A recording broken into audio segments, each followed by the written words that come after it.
Good afternoon, ladies and gentlemen. I'd like to welcome you to session 2 of MINEX 2021. My name is Mike Beer. I'll be moderating. Today we're going to talk about the prospects for green development, green metals development, and we're going to look at the role that mining can play in that. We've got a great group of speakers up for you this afternoon. We're going to talk about a variety of topics. We're just going to start off with a recording from Kathy Leach, who's the UK ambassador to Kazakhstan, who unfortunately can't make it in person today, but has recorded a message for us, and then we'll get into the technical talks. So take it away, Kathy. Distinguished guests, ladies and gentlemen, good morning to those who are in the UK now, and good afternoon to the participants in Kazakhstan. As the British Ambassador, I'm delighted to have the opportunity today to speak on behalf of the UK at the opening of this extremely important and timely session of the virtual MINEX Forum in Kazakhstan. I'd like to thank the MINEX organisers for creating this event, which has proved to be a really effective platform for facilitating discussions between government and those involved in the mining sector business community over the last 12 years.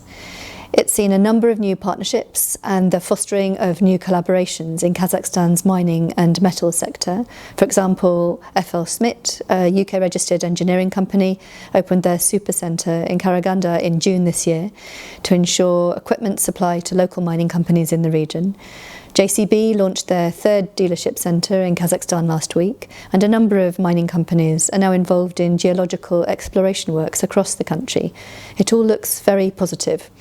In recent years, we've seen several important initiatives in the sector focused on making it more open, transparent and predictable to overseas investors, including improving access to good quality geological data. We're pleased to see further changes in the sector aimed at making it more innovative, sustainable and responsible. The new Environmental Code of Kazakhstan, which came into force in July last year, is very timely and will be crucial to achieving Kazakhstan's ambitious plan to reach net zero by 2060. As we know, the mining industry is a crucial sector for Kazakhstan's economy, accounting for about 20% of its GDP. But the industry is very energy intensive, with mining and metals responsible for about 60% of Kazakhstan's total greenhouse gas emissions, including emissions from mining operations and power consumption, coal mining, coal combustion and metals operations. So the mining sector itself will face more pressure from government, investors and society to reduce emissions. However, we see that most of the companies are keen to innovate and move towards the sustainable development pathway. From powering past coal to green finance solutions, the UK has decades of expertise in sustainable mining and is well placed to share that knowledge and experience to make Kazakhstan's transition easier. This sustainable transformation is especially important in the mining sector. The sector is a supplier of critical materials for all key global industries: aviation, electric vehicles, IT and electronics, healthcare, renewable energy, and the sustainable, seamless supply of critical minerals is the key to our collective prosperity. Kazakhstan's significant potential in this area means it's a global player and will therefore need to be a global leader in sustainable supply and decarbonisation initiatives. We're delighted the government of Kazakhstan plans to launch a roadmap on the rare earth metals development and grow relevant infrastructure for their further exploration and value-added production. With around 80% of Kazakhstan's mineral resource underexplored and the need to continue to improve efficiency and reduce costs, there are huge opportunities to facilitate new and lasting collaborations between our two countries. As I close, I also want to mention the UK-Kazakhstan Intergovernmental Commission, which provides a government-to-government and government-to-business forum for the development of opportunities for UK-Kazakh collaboration. This forum has several working groups, including one on mining. The working group would welcome your engagement. The UK is very keen to support Kazakhstan in the development of its mining sector. Our mining heritage, extensive and innovative mining supply chain, makes the UK the mining partner of choice. The UK Department for International Trade will continue to support UK companies and our Kazakh partners in growing your business and, of course, continue to support events such as MINEX. I wish you all a productive and successful time at MINEX. Thank you. Thank you very much, Ambassador. So I'll go ahead. The first speaker we have this afternoon is Berikvol Kamzin, who's the Chief Geologist from Kaz Geology. Good afternoon and welcome, dear colleagues. Can you hear me well? Good afternoon. And I've put together this report all about the operations of Karst Geology, Karst Geologia company. Вот на этом слайде представлена, в общем-то, та информация, которая, в принципе, Here's the minerals map, and it's open information, so ninth place in the world in terms of square kilometers for Kazakhstan.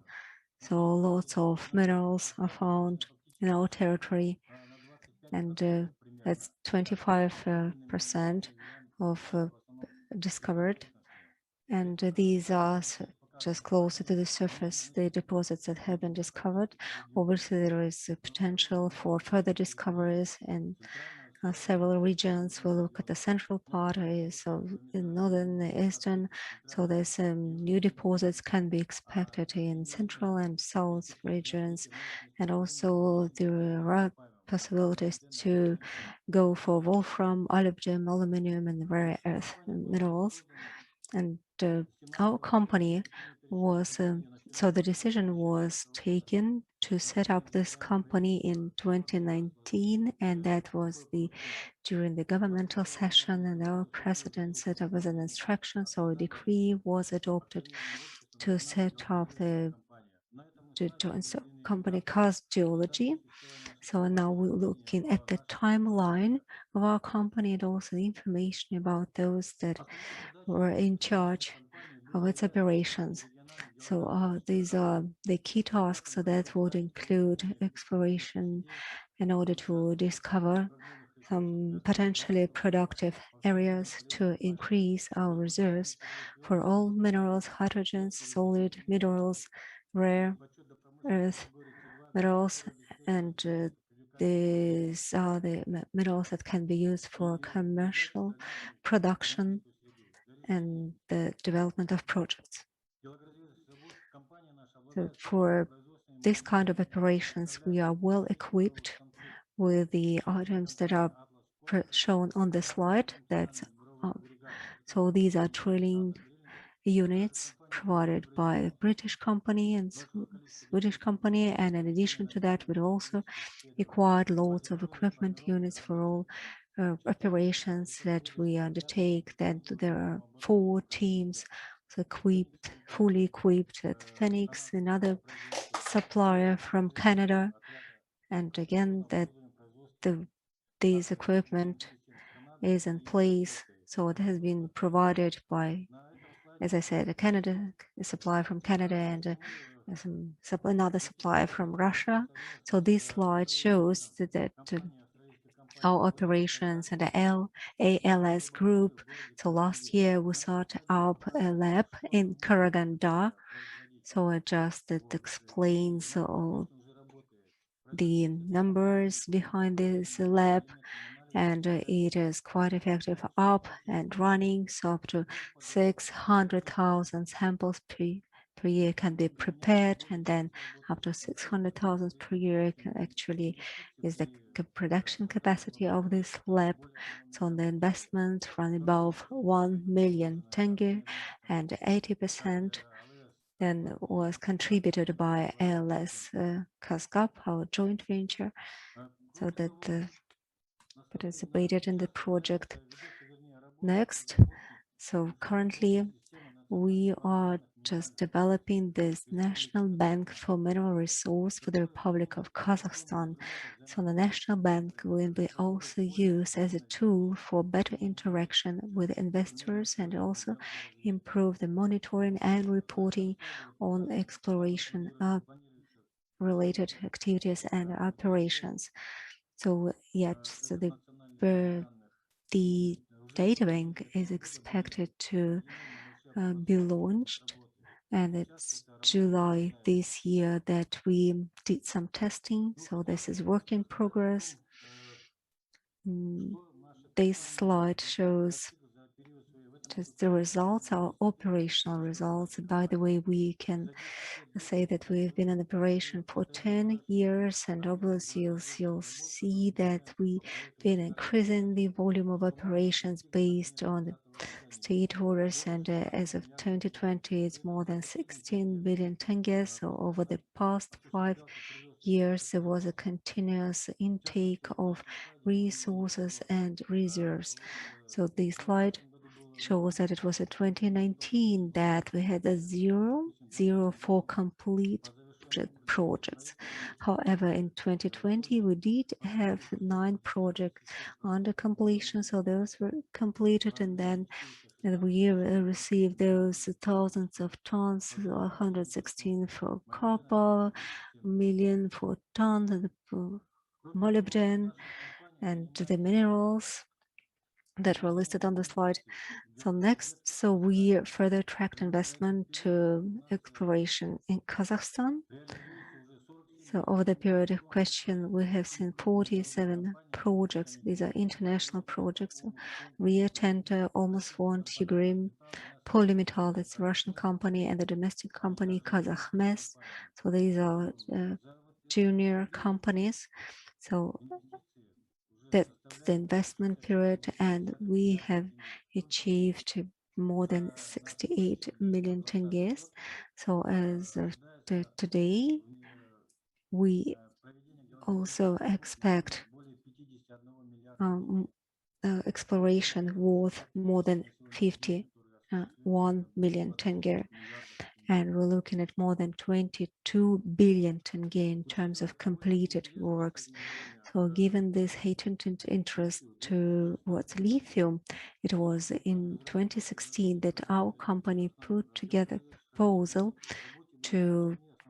for lithium-related projects, and it identified certain deposits that can be seen as potentially productive, and then we went through this through the assessment of all the opportunities and also minerals across regions. And Kazakhstan, that was quite an extensive study. So we had 16 pilot plots in 8 regions in the country.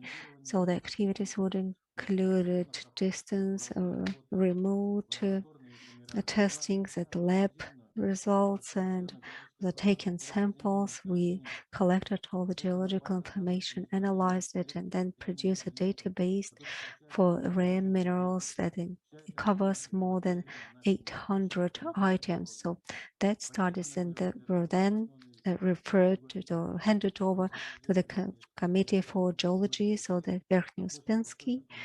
And in the eastern part, also in the central part of Kazakhstan, so these were the pilot areas as well.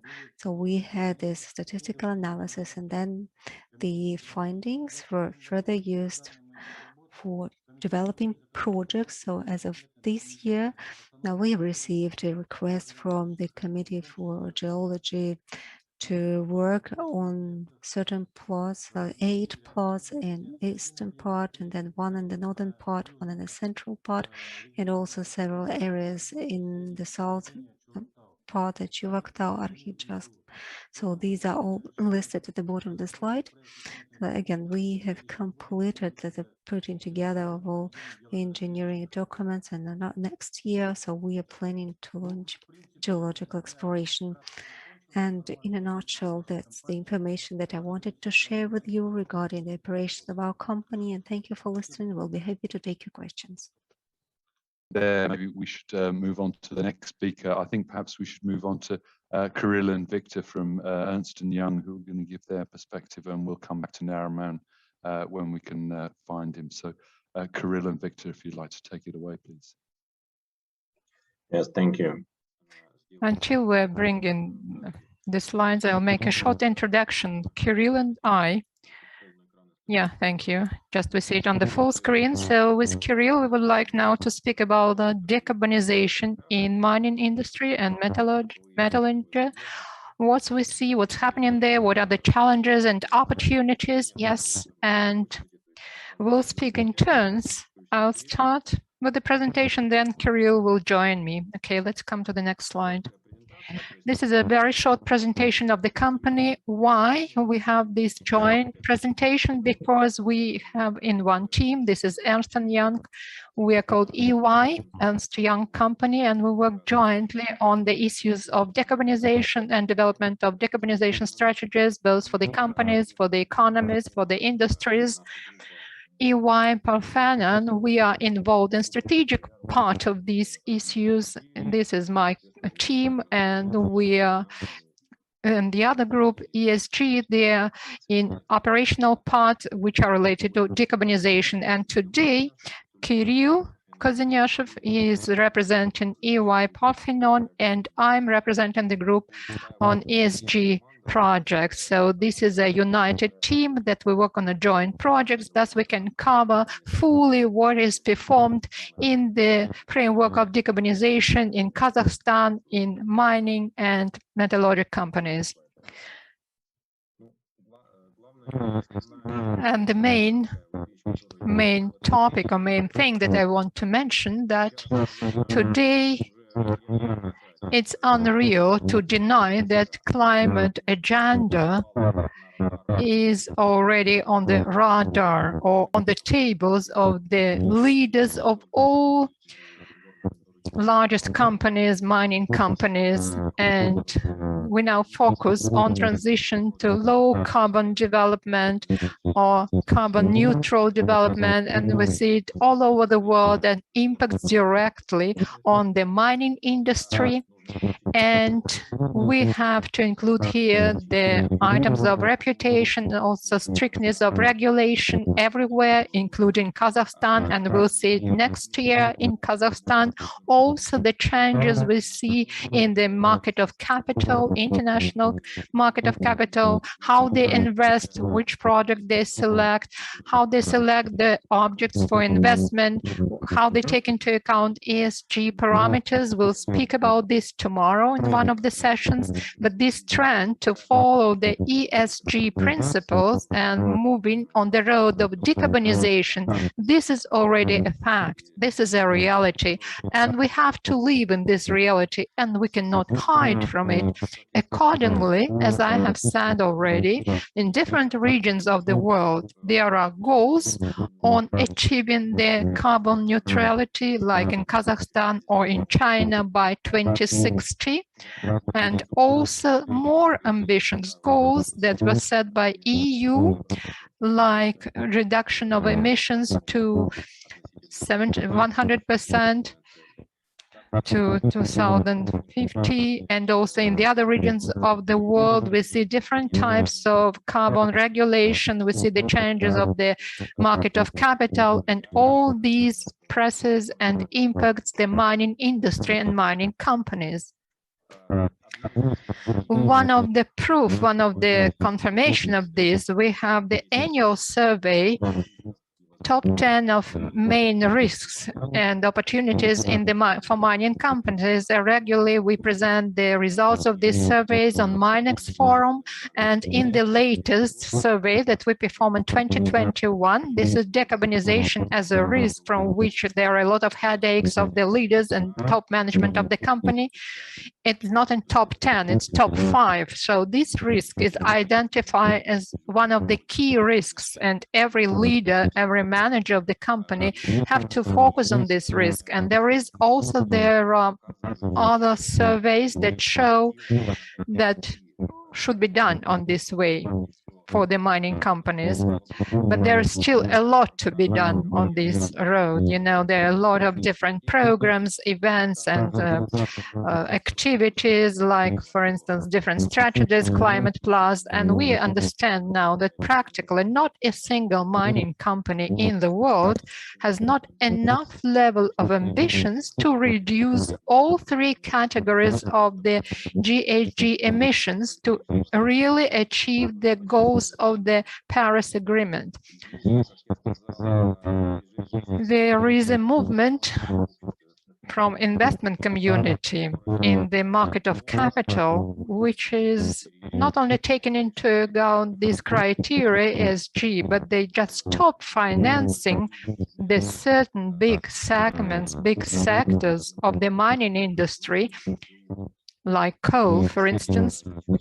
They stop financing it, they stop funding it, and we have to adjust to it. We have to accept this reality. And the third pillar, and maybe the reason of the pressure which is made on the companies,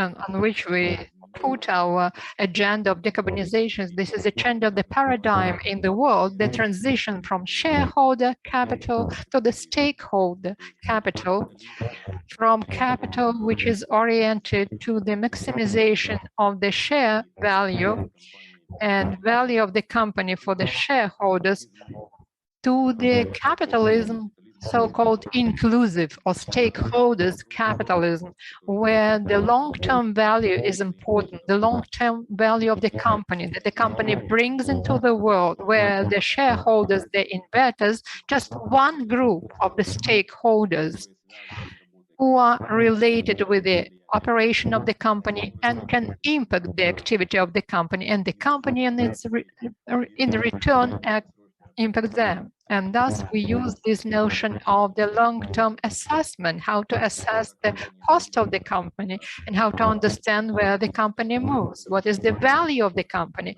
Now it's very important to take into account this broader view of the stakeholders who are involved in formation of the value of the company, or value that the company creates. And the regulators' participation is also very important, and state organs, they have to create the adequate environment to build this value. And you see the gap between this stakeholder share capital, which is formed by the expectations that is related to ESG issues. All these factors that can create risks for operation of the company in terms of non-financial matters.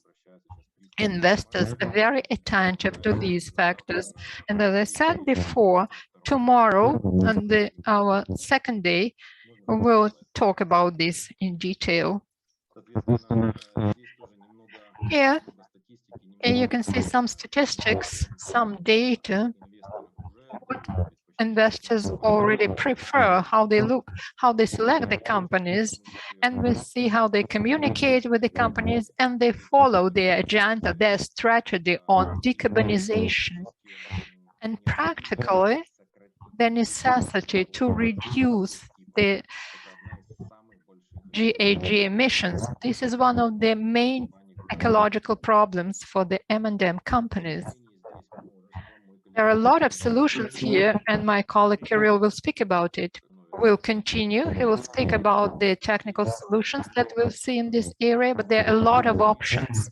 Believe me, that's a great area, from implementation of the renewable energy sources, then energy that can be used on the remote objects, on different manufacturing sites, in the mining companies, where we can transit or to purchase the power produced on other sources of energy.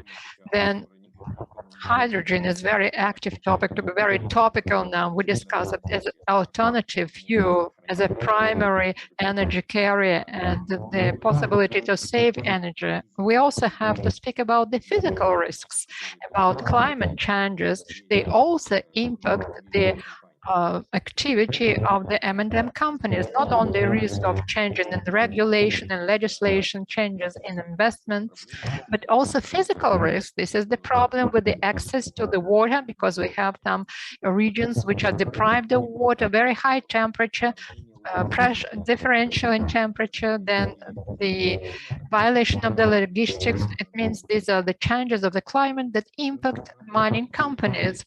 And the goal of the transition to the carbon neutral activity, it also places on us very serious limitations on the activity of the M&M companies, because carbon neutrality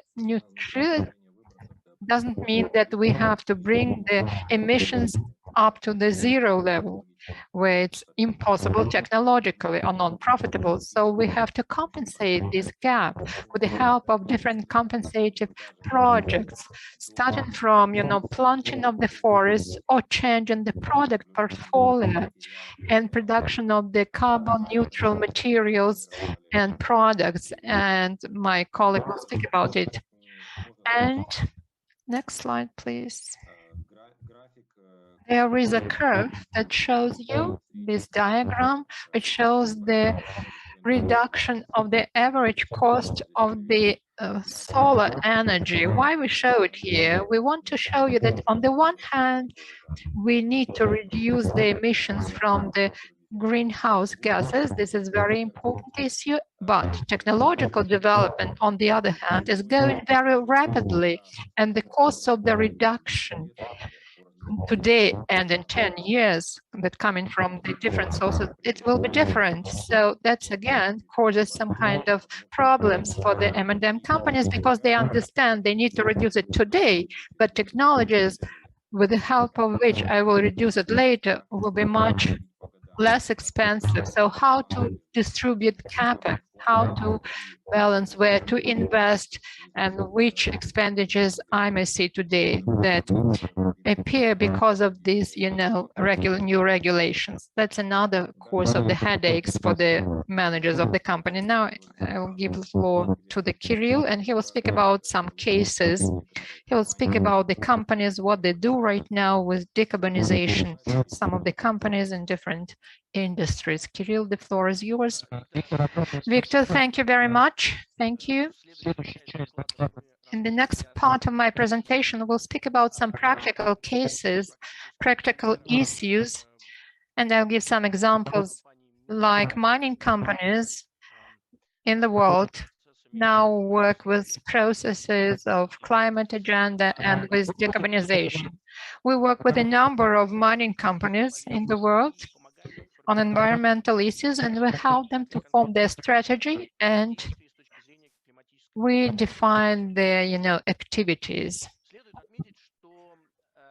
I have to mention that the global players, they started to get ready and they started the issues of decarbonizations long ago, before that was so actively spreaded this agenda. So this is an example of the Rio Tinto company, which already in 2000, in the years 2000, they started to analyze the reasons of the CO2 emissions. And today, when they form their strategic agenda, they already have some different scenarios of development and stress tests. They follow them, and the actions can be divided into 4 blocks. First, this is the reduction of the emissions during the manufacturing.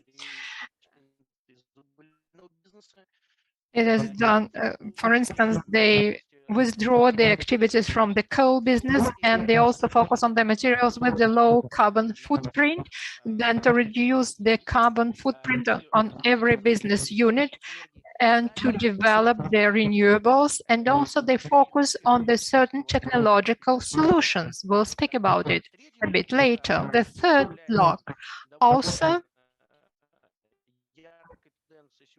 is a trend today,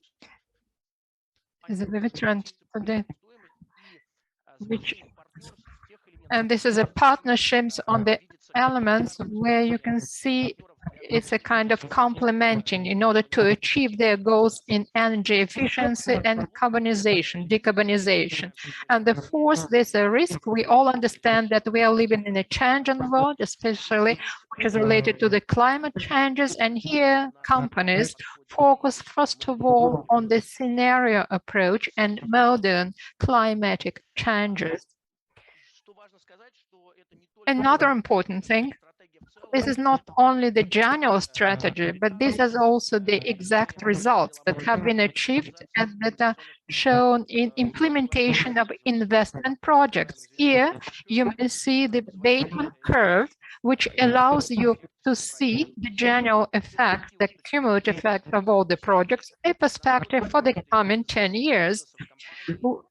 It means each business of the company, what it contributes to this fight against the emissions. The global companies now, they set very precise goals and they revise them continuously, and they also allow them to measure whether the companies operate efficiently in terms of their climatic agenda. Here we may see that goals may be different. They vary from 10 to ambitious 30%. They vary. And here, as in the first category of the emissions and the second category of the emission. First, these are direct emissions and indirect emissions. And the main steps there, this interaction of energy system with the renewable sources of energy like hydrogen and quotes on the greenhouse gas emissions. The third category here, these are indirect emissions, which is beyond the coverage of the category 2 on every stage of the production and sales chain. Here, the main issue is to define the emissions and to define the methodology, how we collect information. And in future, the companies will, first of all, go away from carbon-intensive activities, will interact with the consumers in order to determine how much they emit. And the third, that they process and manufacture the companies with the low carbon content.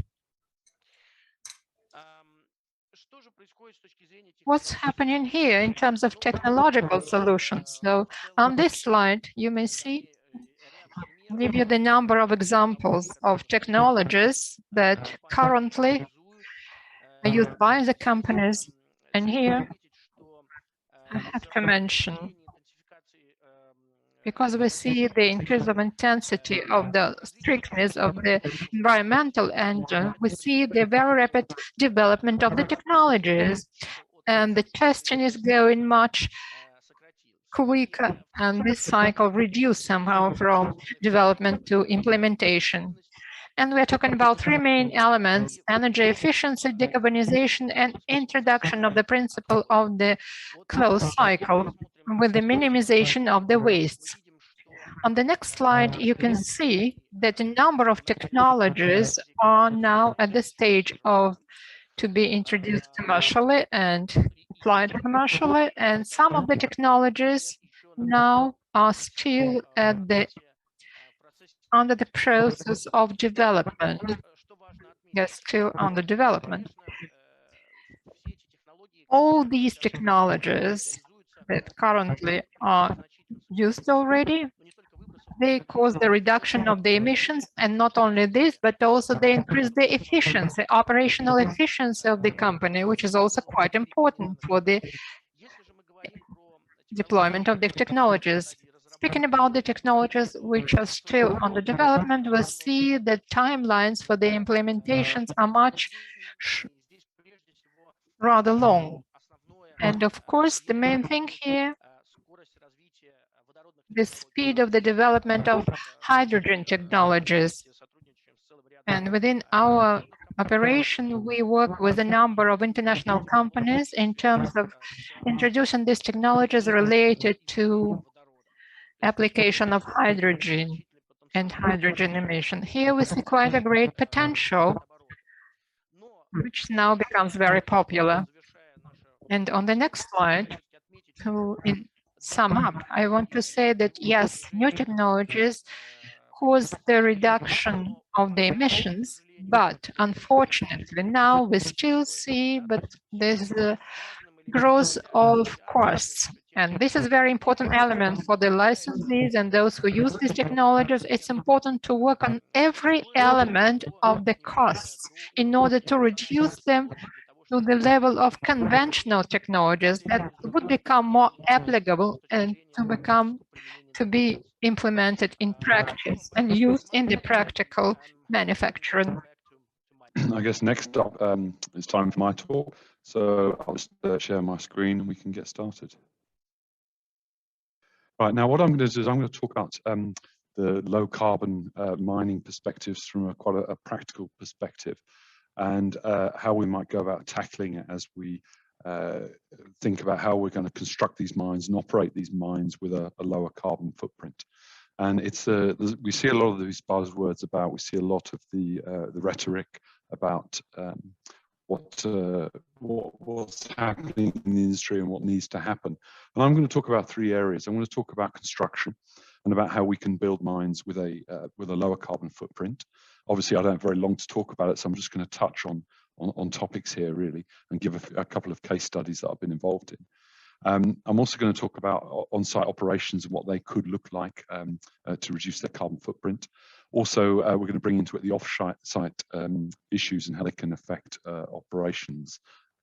So I'll just take you through a few slides and introduce a few of these concepts, ideas and experiences that we've had as we've tried to tackle some of these issues from a practical feasibility study, mine construction perspective.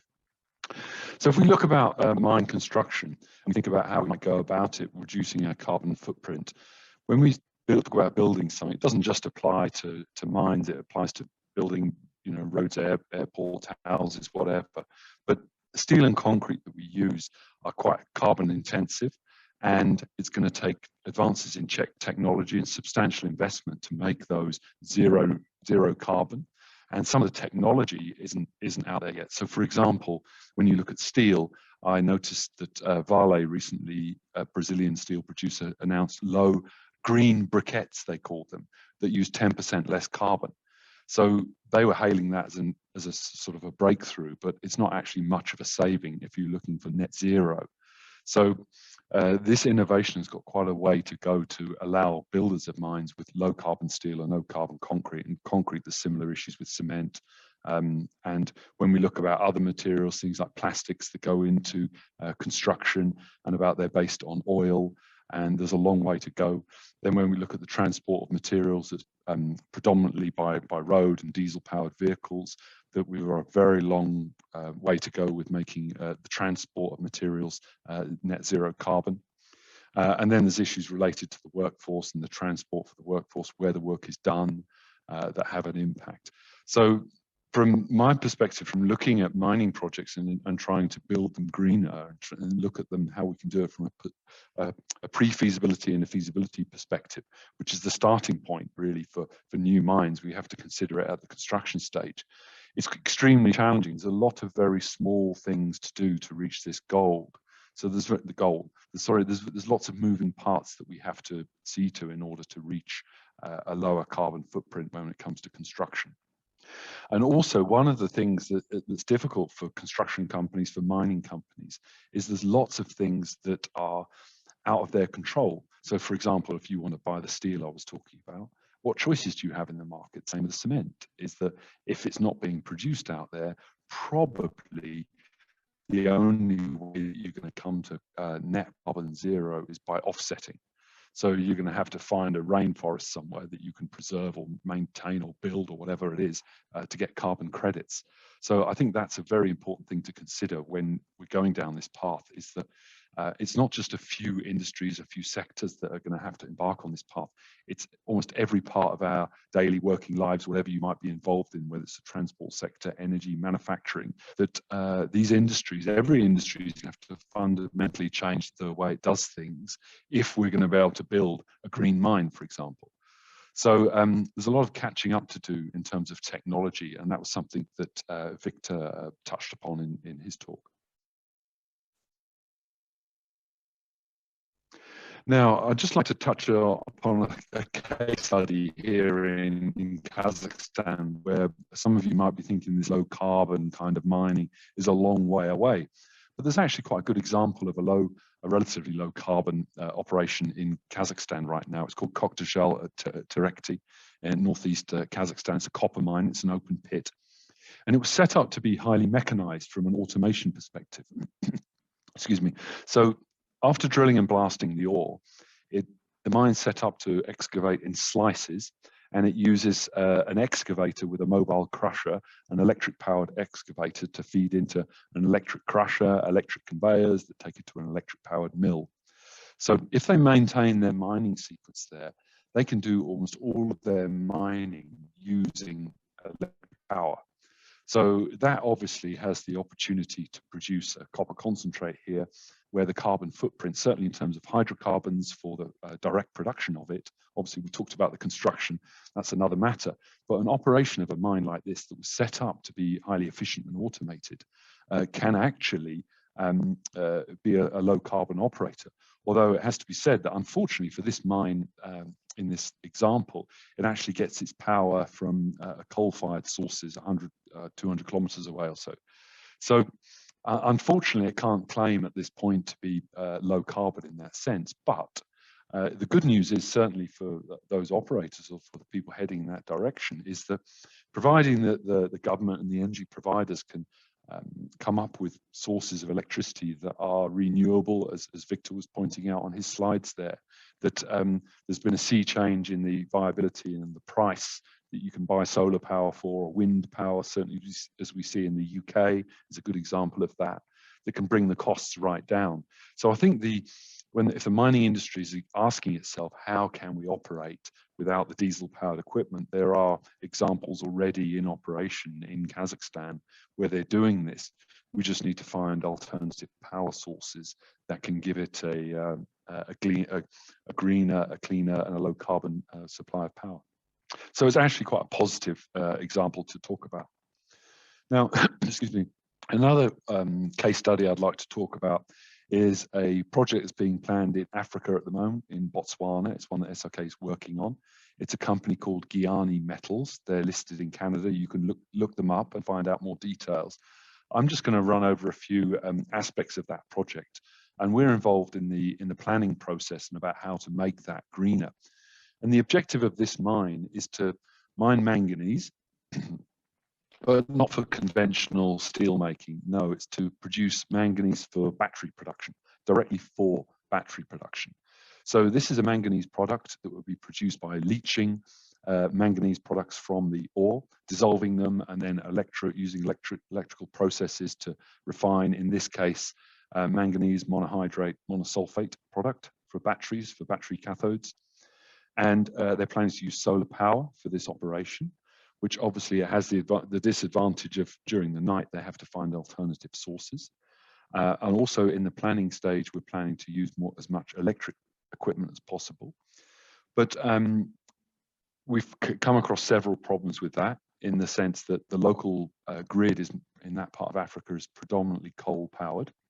So again, we come up with the same sort of barrier that we've had at Terekti in Kazakhstan, is that if you do want to go low carbon, then really you've got to talk to the energy producers to see what options they can come up with to, all right, the mine is going to invest in its own solar powered capacity, but that's not enough for the 24-hour operation.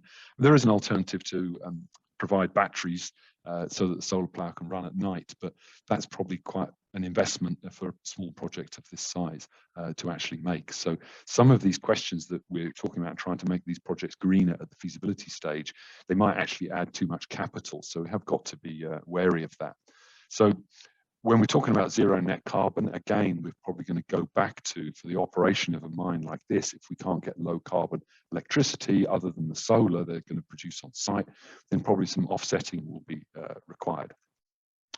Then when we come to look at the mining equipment, it's all very well to have these goals about net carbon zero, but when you actually go shopping for equipment, it's a bit like if you try to buy an electric car at the moment. If you try and buy an electric car at the moment in Kazakhstan, I can tell you there's quite a narrow range. There's not much of a range at all, and there's even less charges for them. So we come across this much more sort of keenly when you come to sort of bespoke, small production run mining equipment. A lot of mining equipment is made to order, and some of the technology we'd be looking to apply simply doesn't exist yet, particularly when it comes to, for example, diesel trucks. That there's prototypes, there's some manufacturers that are coming out with them. Many have pledged to produce these models, but if you want to go out and buy one today, your options are extremely limited. You tend to be looking for bespoke manufacturers who actually make customized units. So if we're considering things like trolley assist for trucking, where you have like a trolley line, like the buses you see here in Almaty with the electric lines above the buses, trying to find a system like that for a small mine like this. A small mine like this would not be able to sustain the capital cost, and it mostly applies to very large trucks above 100 tons. And of a project of this size, where they're only producing 200,000 tons of ore a year, there's much less. You wouldn't need a 100-ton truck for that kind of operation. And at the smaller end, there's much fewer options. Also, one of the things that we will be considering is biodiesel. So in that case, you could actually use conventional trucks and switch them to biodiesel. But obviously there's issues with biodiesel about where you get it from, if it's displacing other crops, transport, etc. So it's maybe not the best solution. Also, it's worth a mention about hydrogen. There's several large truck manufacturers that are looking at this for large trucks. But on the smaller end of equipment, one of the UK manufacturers that the ambassador mentioned earlier that had presence here in Kazakhstan is JCB.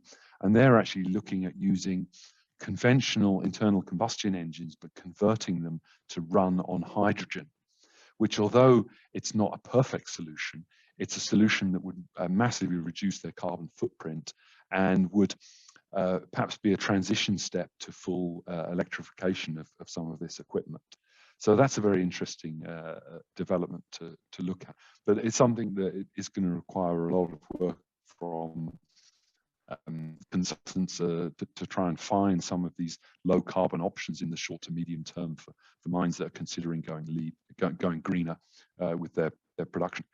And also it's worth mentioning that some of these items could add additional lead times and costs to projects, which is a consideration from the financial point of view.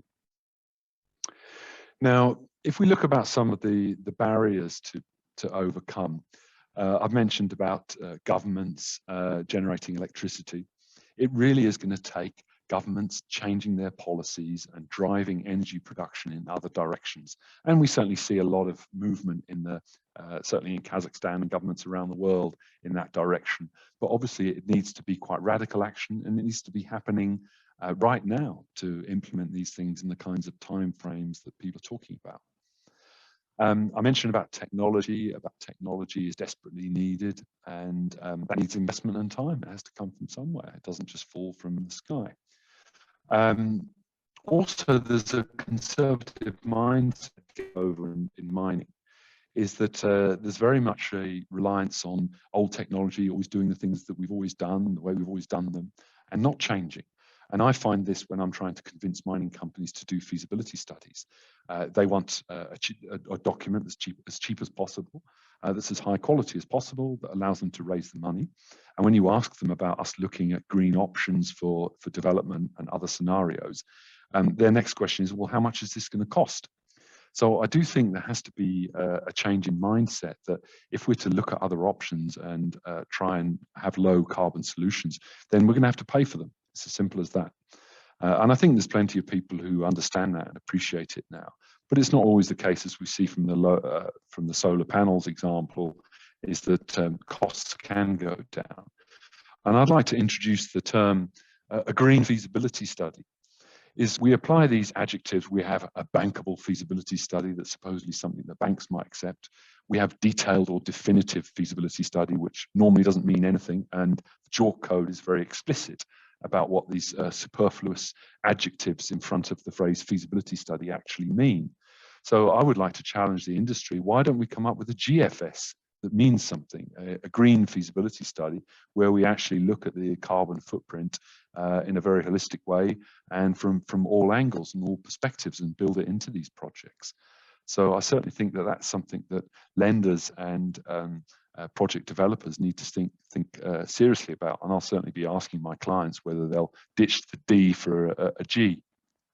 And another point I'd like to make about this whole decarbonisation of mining is that I see the banks and other lenders, they will bend too easily to the project sponsors.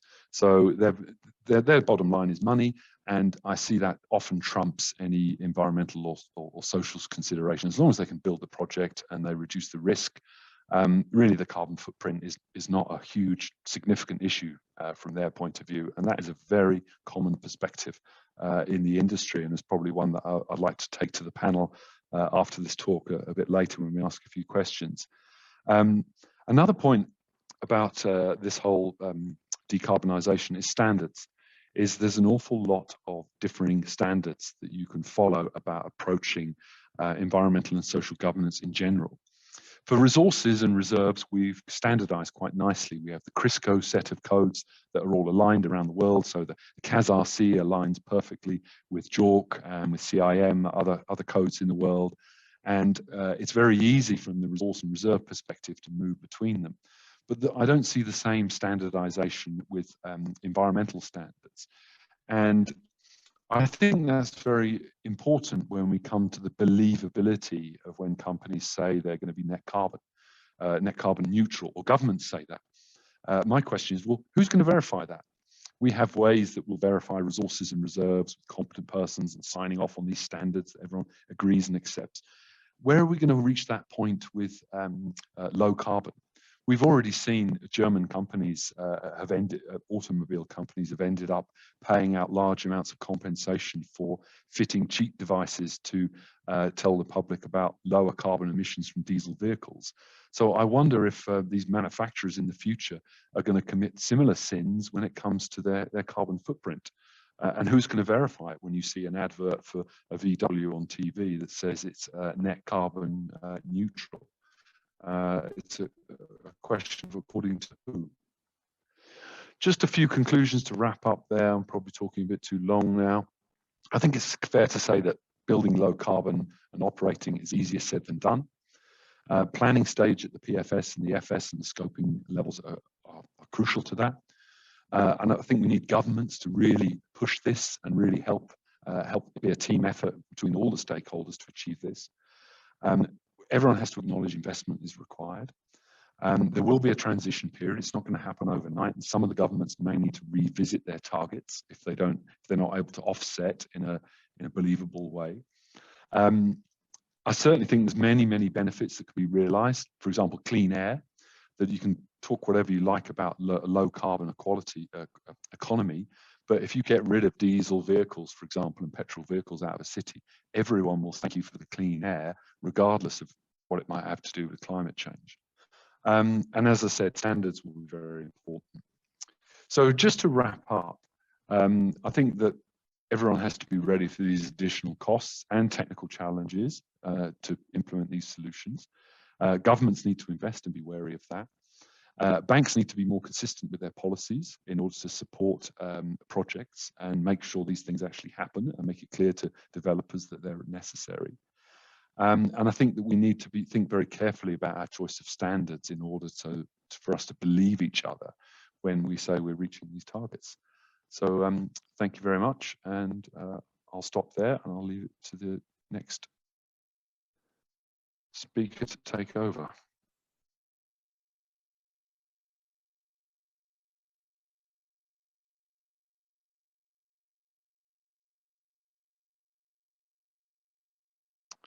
And next, I believe we are heading back to, just bear with me for a second. We're going to move on to Tae-Yoon Kim from the IEA, who's going to talk about the role of critical metals in clean energy transitions. So please take it away, Tae. Thank you, Mike. I put on my screen.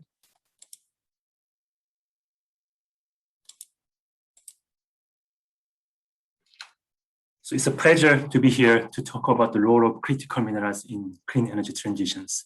I'm from the International Energy Agency, and we released the special report on this topic earlier this year. I will briefly go through the key findings of the report today in today's session. Starting with some context, in 2020, despite the pandemic, we had seen some growing momentum for clean energy transitions. Many countries and companies announced pledges to reduce their emissions to net zero by mid-centuries. And these countries with pledges account for some 70% of global GDP and emissions.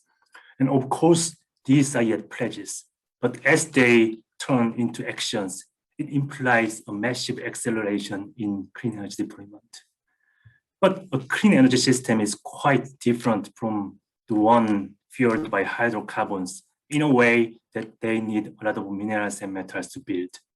As you know, the lithium, nickel, cobalt, manganese are all vital for batteries performance, and rare earth elements are critical for wind turbines and electric vehicle motors. And solar panels are not very mineral intensive, but the sheer scale of their future capacity addition means plenty of additional demand for copper, silicon, and silver. And likewise, the electricity networks, transmission and distribution lines requires a huge amount of copper and aluminum. So as we advance energy transitions, and we can say we are shifting toward a more mineral-intensive energy system. For example, a typical electric car requires 6 times more mineral resources than a conventional car. Likewise, the offshore wind requires 13 times more mineral resources than a similar-sized gas-fired plant. In general, there's no shortage of mineral resources, but at the same time, there's no guarantee that supplies will be available at the right price at the right timing when we need them. So this is why there's some need for policymakers' early attention on this topic to avoid the risk of price volatility and supply disruption as we advance energy transitions. And the first question we have to answer to address this topic is about how much do we need? How much could demand rise? The short answer is the achieving global climate goals means a quadrupling of overall mineral requirement by 2040. And an even faster energy transition to hit net zero emissions globally by 2050 means 6 times more mineral resources than today by 2040. But here, I told 4 to 6 times, but some minerals, especially battery metals, shows a much larger scale of demand growth. In our climate-driven scenario, for example, lithium sees some 40 times demand growth over the next 2 decades. Likewise, graphite, cobalt, nickel all sees some 20 to 25 times demand growth over the next 2 decades. And this huge expected demand growth has some 2 major implications. The first about the clean energy sector is emerging as a major force in driving the demand growth of many mineral markets.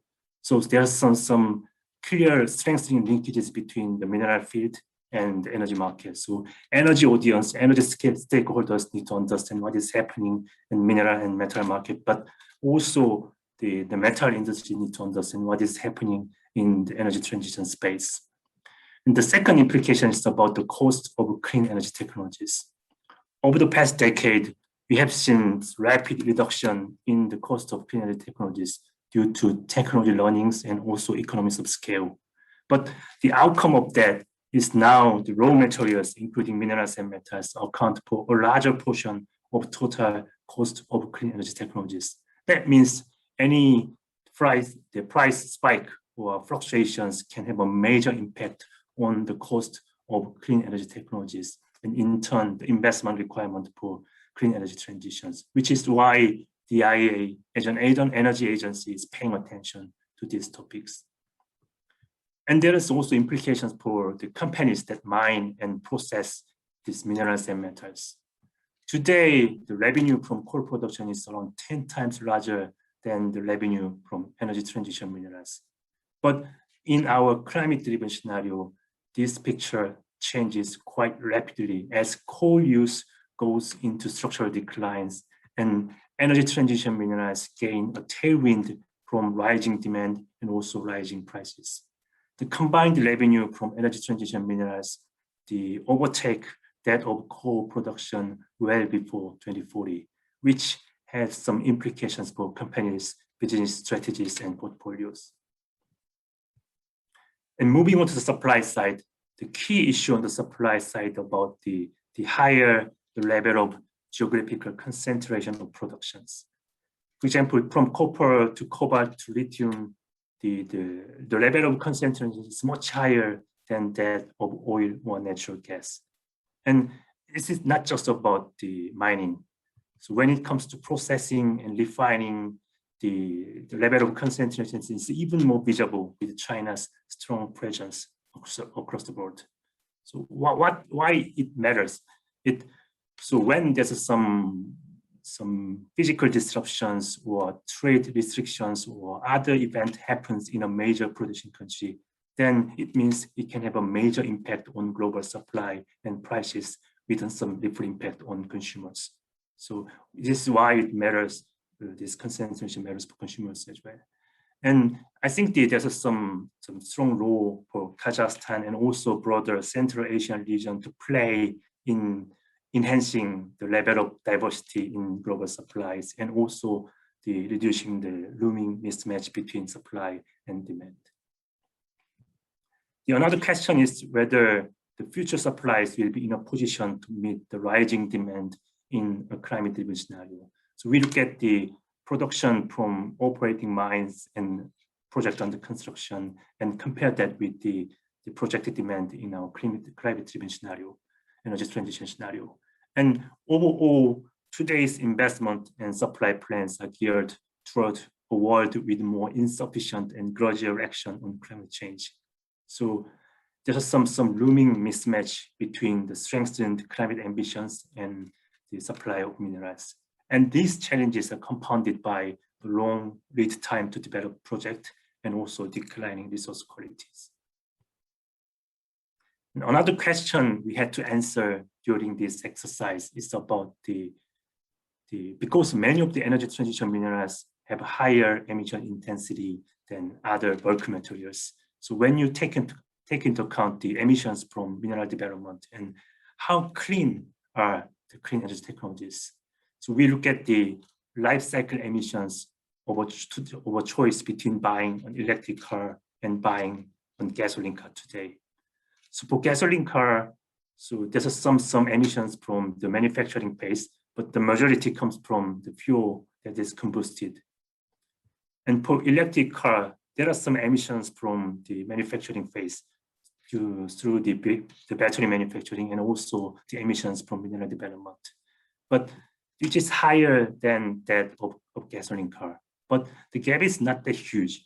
So even though when you take into account the higher emissions from the mineral development and the gap from the gasoline car is not that huge. So the questions about life cycle emissions of electric vehicle effectively boils down to the question about the carbon intensity of the grid to charge the vehicles.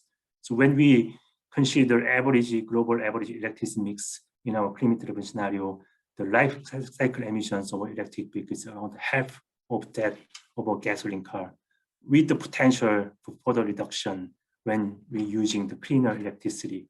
So as the other panelists, Mike and Kirill, and all mentioned about this decarbonizing the mines, and I think the tackling these emissions from the mineral development is very much critical and very crucial, but at the same time, they don't negate the climate advantages of clean energy technologies. So in the report, we presented some 6 key areas of actions to ensure reliable and sustainable supply of minerals. And first item is about ensuring the adequate investment in diversified sources of supply. For this, what is important is to policymakers to give some strong market signals about saying the energy transitions are going to happen. Otherwise, companies will be hesitant to commit large-scale capital for new project development.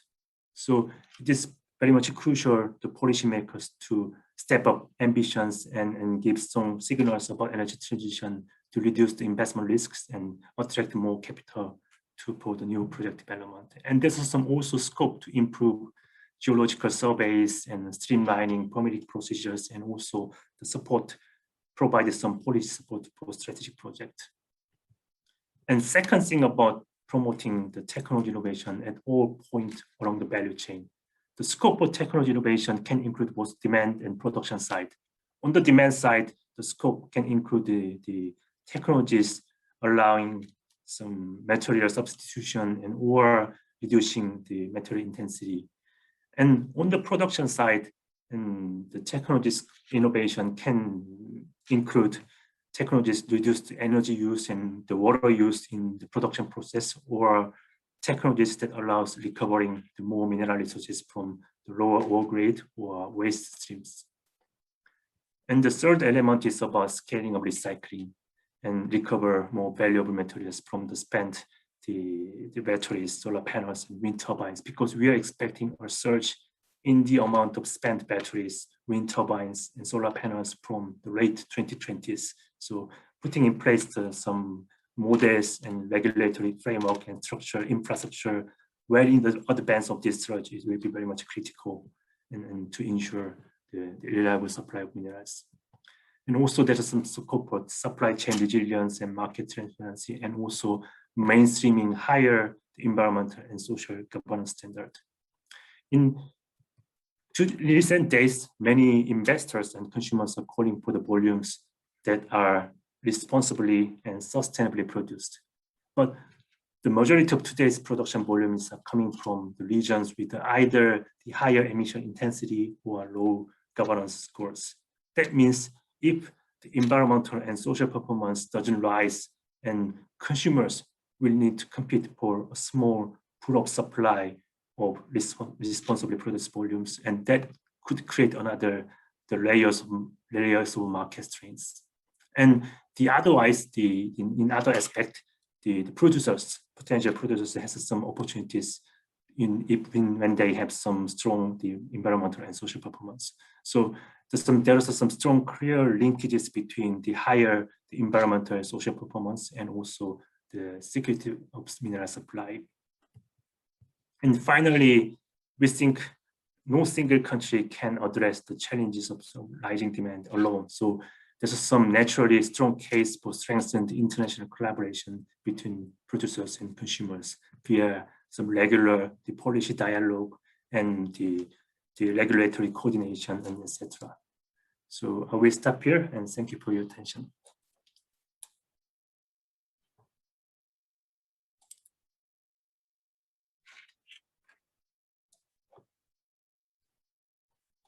Excellent, thank you very much. Right, if we just move on to our next speaker, and our next speaker is William Thompson, who's the head of the Eurasian division from the OECD. So Bill, if you'd like to take it away, thank you. Thanks very much. Thanks to you. Thanks to the organizers for including me in this excellent panel. It's one of the most interesting I've joined in a while. I don't have slides, which has the advantage of meaning I can respond a bit to things that have already been said more flexibly. The downside is it seems to mean that you have to look at me rather than cool graphics. I think I probably know less about mining than anyone on this panel, and my intention is not to try and teach anybody here about mining, but to talk about some of the larger policy challenges that we see with, and the institutional and policy context within which the challenges you're discussing have to be addressed, and to some extent are being addressed, but I think not fast enough. And I've been struck listening to previous speakers by how many of the things they're saying resonate with this. I will begin, and it kind of echoes what we just heard from our colleague from the IEA, Tae-Yoon Kim, with some big picture numbers from the OECD's 2019 Global Material Resources Outlook. So these numbers come from my colleagues in the OECD's Environment Directorate, and they anticipate that by 2060, we'll see a doubling of materials use. We'll see dramatic increases in the extraction and production of 7 key metals: iron, aluminium, copper, lead, manganese, nickel, and zinc. And these right now are estimated to be about 12% of global emissions. So in a sense, what we've been hearing, if you put the different presentations together, seems to me a kind of an obvious challenge, which is how to make mining more sustainable and reduce the carbon footprint in particular from mining activities.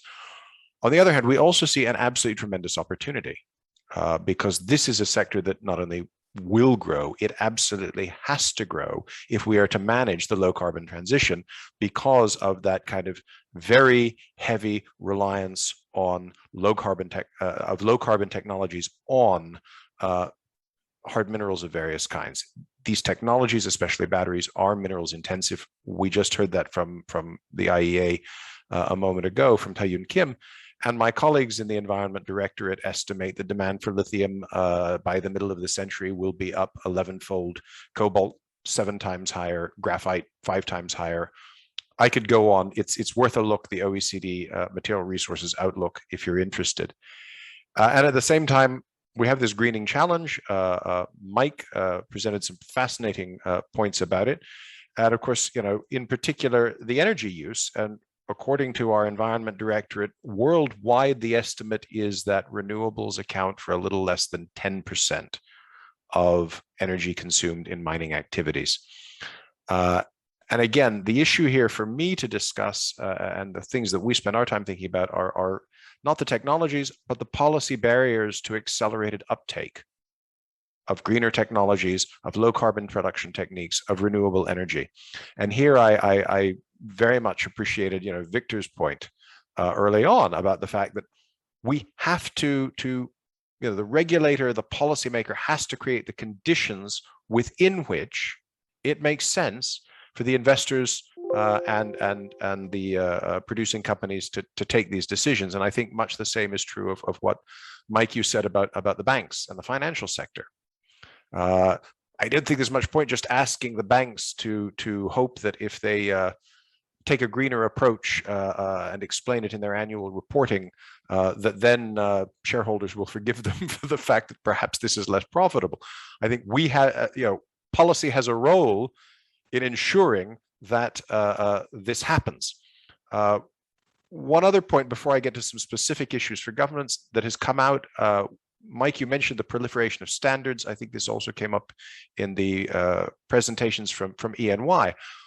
One of the biggest problems we have lack of incentives, that's clear, for firms to shift, and there's a lot government can do. We have a mismatch of financing models, to which Mike already has alluded. We also lack markets for low carbon metals and minerals, and certainly this is an area where things like public procurement can begin to play a role, because often, as we know, the technology development accelerates once the market is formed. And so a little bit of a push roll on the demand side might actually mean that the costs of some of these things go down faster than we might expect them to do. That's absolutely been what has happened with renewable energies. That some policy-oriented push on the demand side has in fact made it possible to bring costs down much faster than people were projecting when I first started looking at these things in the early 2000s. But the other thing we have, I mentioned the proliferation of standards, is the lack of any universally accepted standard CO2 accounting framework covering cradle to grave emissions.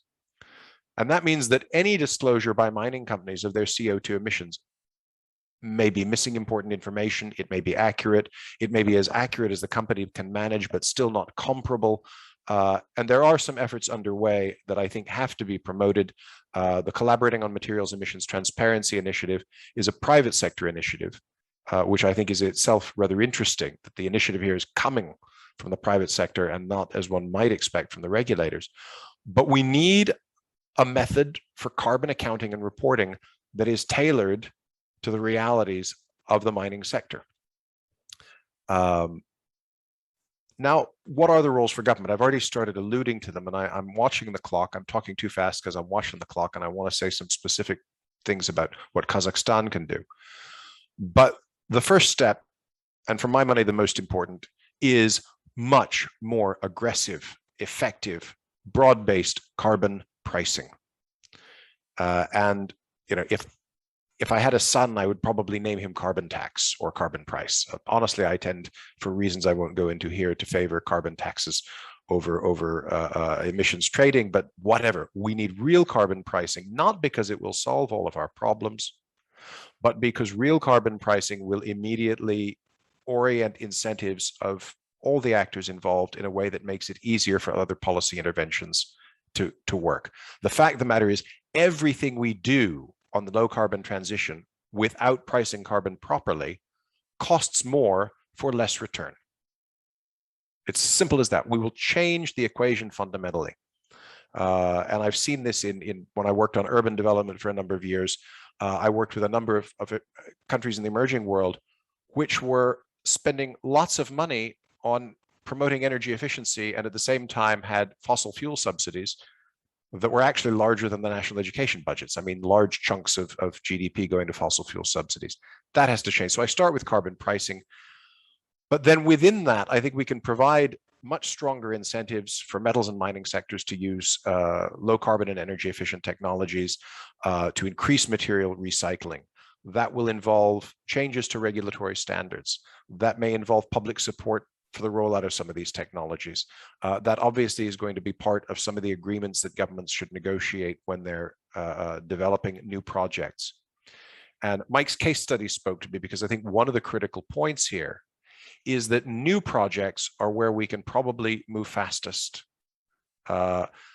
Certainly we see this in other areas in urban development, and from what I observe in mining, that it's generally easier when we're launching something new to try and make it more sustainable from the outset than it is to retrofit something that we invested heavily in a long time ago.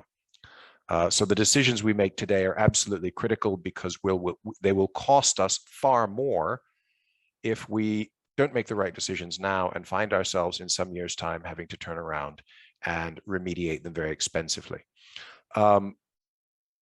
We need to address, I mentioned carbon pricing, I also alluded to fossil fuel subsidies. Those are absolutely critical. In Kazakhstan, they're still estimated at about 2.8% of GDP, at least before the pandemic.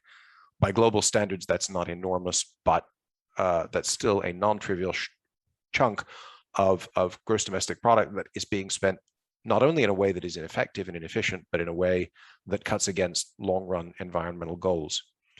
And last of all, I think we need governments to be using regulatory standards and public procurement to do more to create a market for low carbon metals. We participated in a conference recently where one of the steel producers was asking about this very issue, precisely because low carbon steel can be substantially more expensive than conventional steel. And the question is, well, okay, if I move down this way, how do I compete in a world where we don't have significant changes here?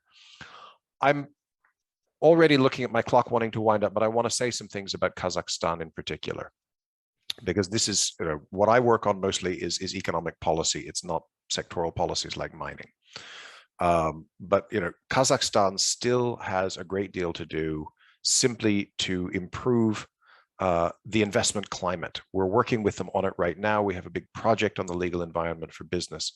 And that's critical, because bringing in best available technologies and bringing in the right investors has to require creating open access, better conditions for investors. We worked very intensively on the new subsoil user code in 2017 that was adopted, but we still see some important areas, particularly with respect to mining, where tax policy we recommended needed further adjustment.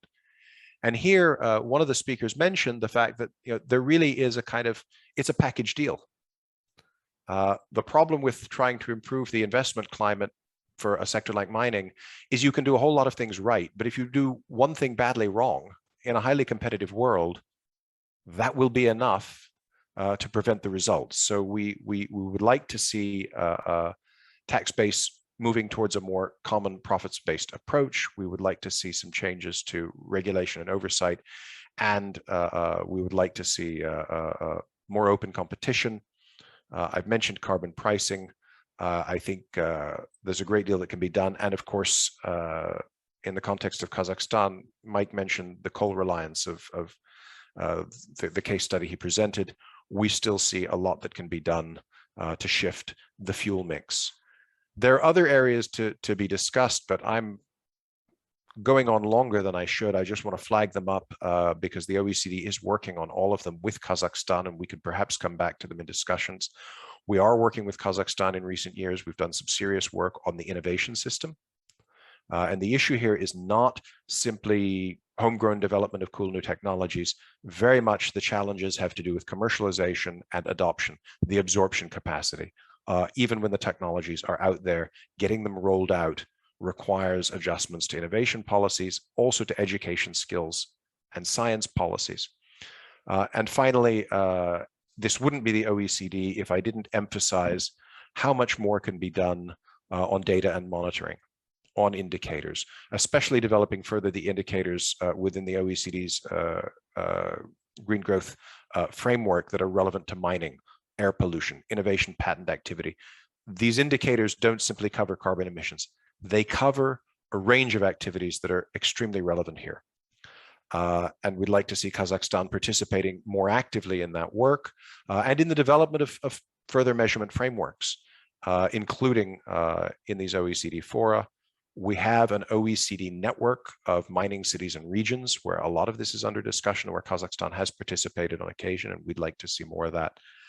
But in the end, we have to shift mining to more circular business models, away from produce, transform, and distribute to more circular models. It's an enormous journey, but it's one we're going to have to make, and I'm actually encouraged by what I've heard here today from the other speakers. I will stop there, Mike. I think I've run on a bit too long. Thank you. No, that was just right, actually, Bill. I think you're a bang on timer. You're doing yourself a disservice there. Our next speaker is Javier Aguilar, who's a senior mining specialist with the World Bank, and he's going to talk about the World Bank's approach to a decarbonized economy. Thank you, Mike. I was saying that I'm glad to join this interesting panel. Thanks for all the panelists. I really enjoyed the presentations. I learned a lot since I'm just joining the region, near to Kazakhstan and Central Asia. But I'm a long-standing advocate of responsible mining and also sustainable development. And I'll share a couple of ideas that may talk to some of the implementations that we've done. And if we can just move on with the slides, I'll try to get basically to the reflections on the challenges that some key international trends posed on the Kazakhstan mining industry, and especially from the policymakers' perspective. Can we next slide, please? As we know, has been good progress in the recent years in Kazakhstan. There's clear objectives for developing the mining sector. It's a priority for the country to diversify and expand the solid minerals production. That comes with improving the investment climate and also specifically boosting geological exploration and remove some of the burdens for investors.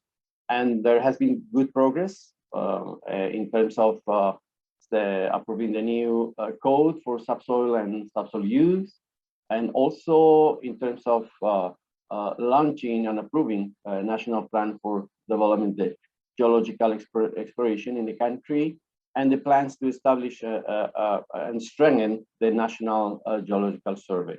So we can see there are good steps ahead in terms of the conventional reforms that the country needs to take to create the proper environment for mining investors or mining investments to take place and to attract more investment.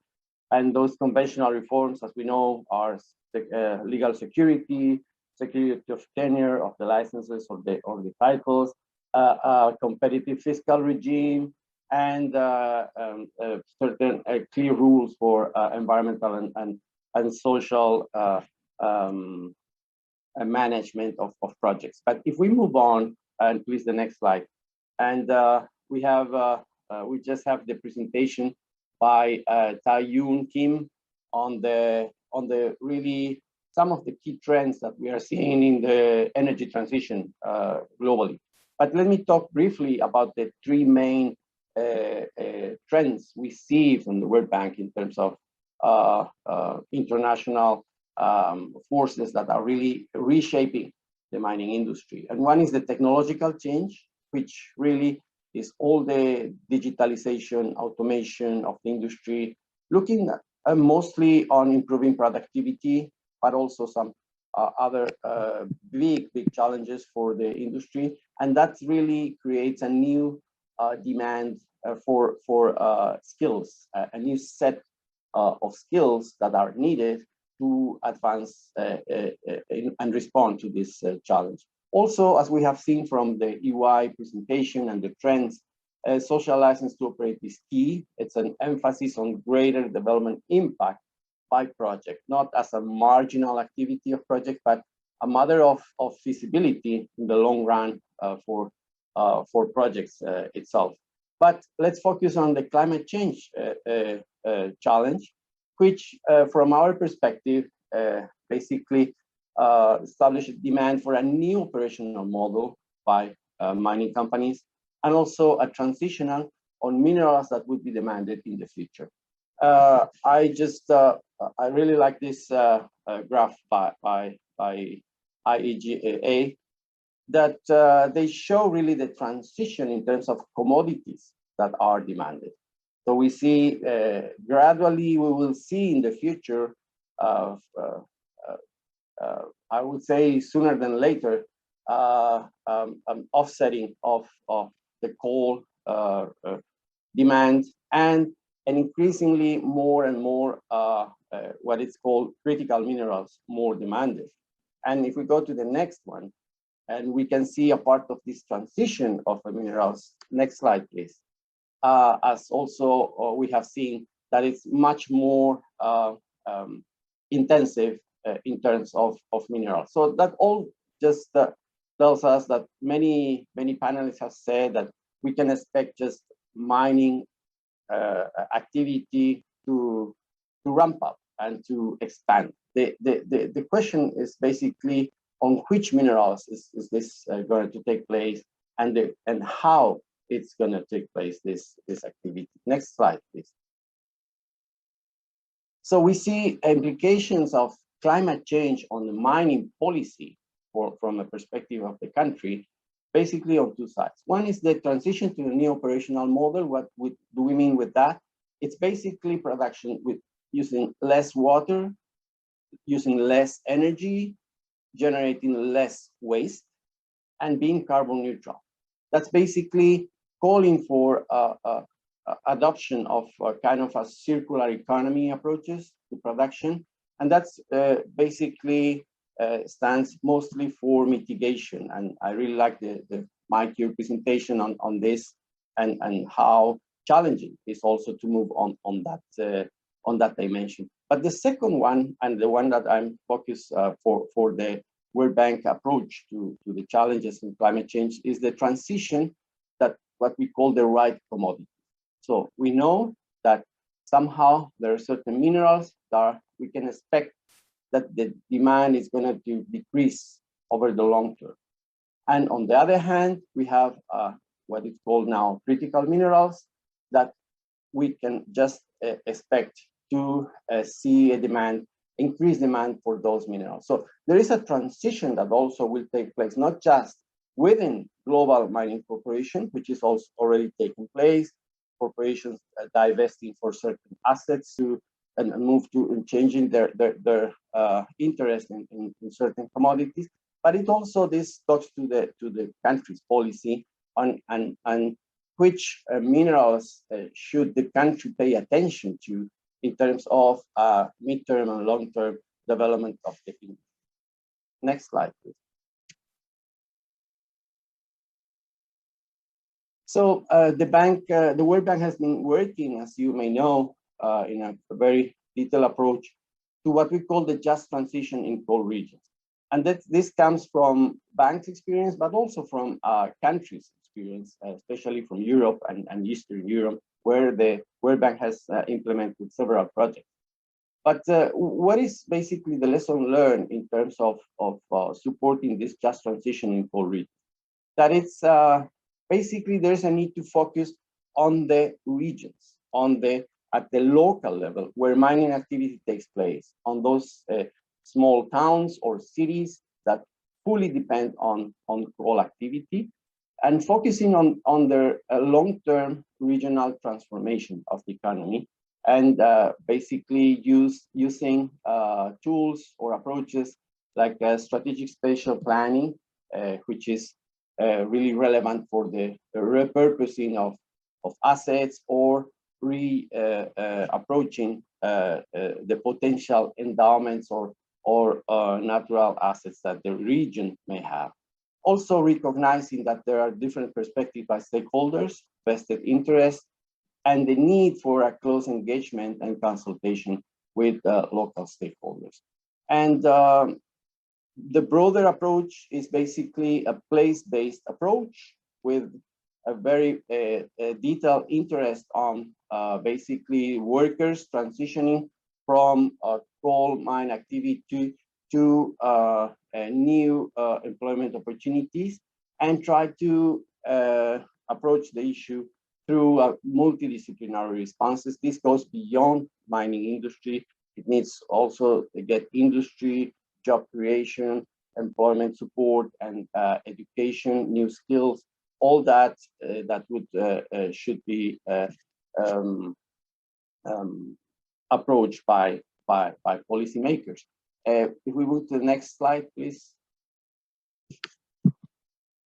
So I'm not going to describe this whole approach that we call the 3x3 approach, which basically looks at the three pillars for this just transition to take place in the regions, which one focus on institutional governance, the second one on people and communities, and the third on environmental reclamation and repurposing of land and assets. And that goes through a calendar. Each country has their own pace to discuss, recognize, and plan ahead of this for this transition. And we look at the pre-closure planning, the closure, and regional transition as the three main stages for implementing the whole process of just transition. But on the other hand, next slide, we can see also opportunities for emerging economies and developing countries to supply these critical minerals that are becoming highly demanded. From existing information, we know that regions, in this case, Central Asia and Kazakhstan, have some relevant information about the endowments of the country on these critical minerals, but a lot of work needs to be done in terms of advancing that kind of knowledge. I here would like to highlight, for example, the effort that three countries, Canada, Australia, and USA, are working together on this initiative of the critical minerals mapping to understand geoscience and how the model of understanding the critical minerals can help to identify opportunities. This is being done at the global level, at the global scale, but also each country can advance their own knowledge and understanding of their own potential. In this case, for Kazakhstan. Next slide, please. Next. So on that things, I'm not going to repeat that. I would like to just re-emphasize the opportunities and how approaching the need for improved understanding and information of geodata on the critical minerals may also help the country by providing a better understanding of critical minerals geoscience by the geological survey in the country, build existing data sets, and also gather and systematize new data sets, identify knowledge gaps, develop an approach to critical minerals analysis in Kazakhstan, so that could help improving the knowledge of the critical minerals concentrations in different deposit types or in different areas, and leverage its strengths and share access to international expertise. So collaboration, cooperation from different geological surveys, but also from international agencies may be very relevant in this approaching this task. So to finalize my presentation, next slide, please. I'll share here just some reflections on the current state of the discussion and the implication for mining policy in Kazakhstan. So we know it's clear that electricity market, heating market, and mining are between the most critical building blocks for the country's energy intensity that needs to be reduced in the long term. Also, Kazakhstan can advance objectives on the national goal of carbon neutrality by advancing and embedding mainstreaming climate change within the mining policy. One step on the direction of approaching the coal transition would be considering scenarios for future demand of coal and developing a strategy for the transition. And one step in that direction could be the establishment, as many other countries has done this, of a national commission or task force working group to drive that process. On the side of the opportunities, developing a prospective exploration plan for critical minerals could be part of the general geological program, and also maybe specifically discussing the possibility for a plan for accelerating exploration, as we know, the Southern Australia province has done very successfully that. The goal that we see is try to support the country in building a sound pipeline of mining investment projects focused on critical minerals looking ahead. And that could be done within a broader plan or a roadmap that includes technical measures and investments that will be necessary for Kazakhstan to decarbonize its mining and coal industry. I will stop here, and many thanks again to all the other panelists. Excellent. That's thanks very much for that, Javier. That's very interesting. So I think that there's a whole number of policy changes that could be made in Kazakhstan to accelerate mining and exploration here. Not least have a faster rotation of licenses, but we can come on to more of these issues when we get to the questions. But before we do that, we've got a couple more speakers.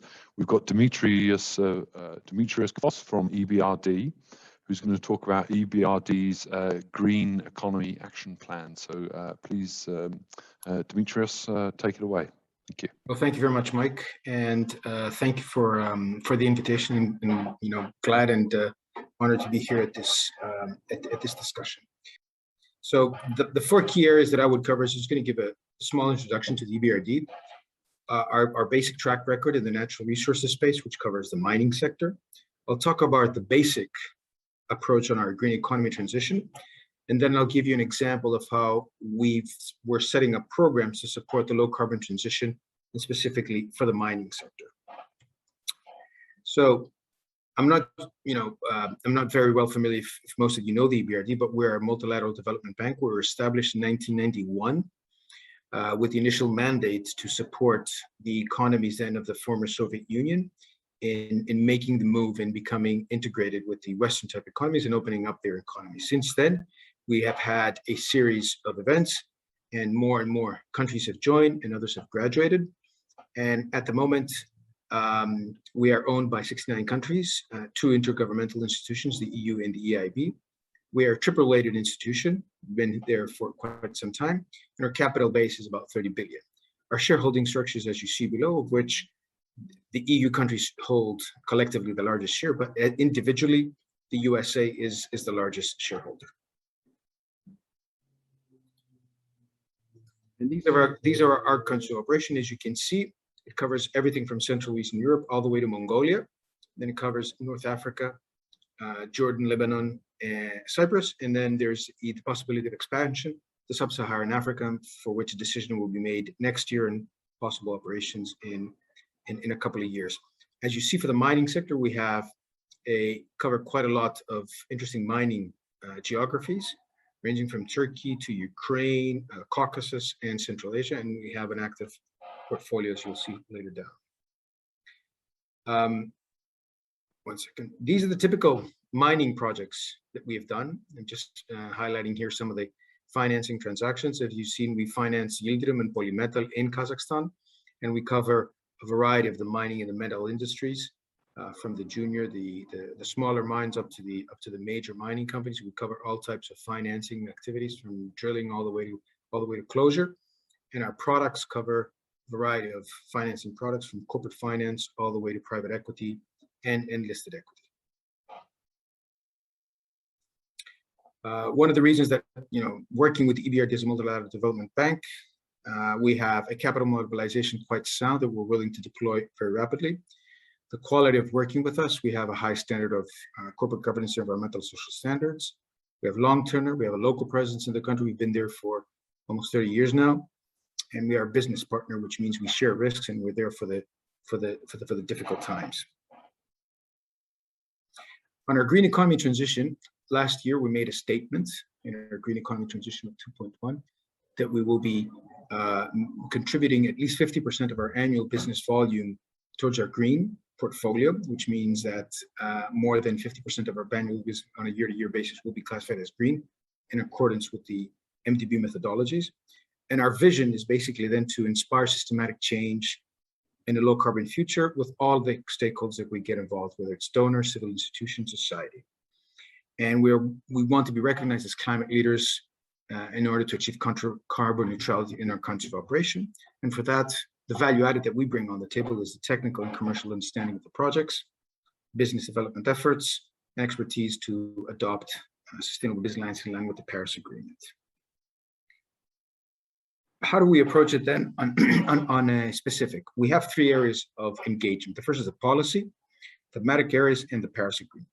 On the policy engagement, we focus on long-term low carbon strategies and greening a financial system as an example, and we build capacities and awareness for climate risk management. Here, at the high level, we try and address the systematic impact needed to drive countries in their low carbon development. For example, we're assisting Ukraine in their development of their NDC. We assisted Uzbekistan in the development of the long-term strategy for the power sector. The key thematic areas that we work on are everything that encompasses the economy. We have broken them down into financial systems, industrial decarbonization, sustainable food, energy systems, cities and environmental infrastructure, sustainable connectivity, green buildings, and natural capital. And additionally, we've made a pledge that by the end of next year, all our projects and portfolio will be Paris aligned, which means that internally, all investments will be screened to be in line with the Paris Agreement. And for that, we're willing to increase the capacity and support to the country by developing the necessary reforms and low carbon roadmaps and resilient roadmaps in order to meet that efforts, but supporting them also in the just transition as previous colleagues just mentioned. For that, we've engaged with various types of donor funds, including the GCF. And we are the largest recipient of the GCF. And for this, we've just recently concluded a program with the GCF, which we call the GCF High Impact Loan. It's innovative financing. The key aspects, this is an interest rate loan coupled with a climate outcome of the investment. The basic elements of it is that we can support with GCF contribution in our financing up to 30% of the total cost from the GCF. We have two covenant climate milestones that need to be achieved with two paired interest rate reductions. The discount offered will be pari passu initially with the EBRD, but then it will be lowered by 25 and 50% based on specific climate-related milestones. But at the same time, we will be working with the recipients of these funds in developing low-carbon strategies and roadmaps with the support of the EBRD and the GCF with corresponding TCs. So just to give you the specifics, these are the targeted countries. As you will see, Central Asia focuses quite a lot, especially in Uzbekistan and Kazakhstan. We've identified the mining sector as one of the key sectors that we want to work on. And this is mining non-energy. The key eligibility criteria that we're targeting is a commit to implement a capex that will realize at least 10,000 tons of CO2 per annum, or at least improve carbon intensity by 20%. On the climate corporate governance front, I'll discuss that a little bit more detail later. We will be working with potential sponsors and developing an action plan with a clear objective to improve their internal procedures and processes, and at the same time make commitment to net zero or other milestones that they consider to be necessary for them. On the technology side, we're interested in developing high impact technologies, the TRL 7 and above. And for that, we will be working on a technical basis with these companies and confirming what investment plan is needed. The final point is we would be working with the sponsors on a collective basis, that recipients of these programs, to develop workshops so that we can disseminate the knowledge and experiences to the wider public, so that there's a replication effect further down the line.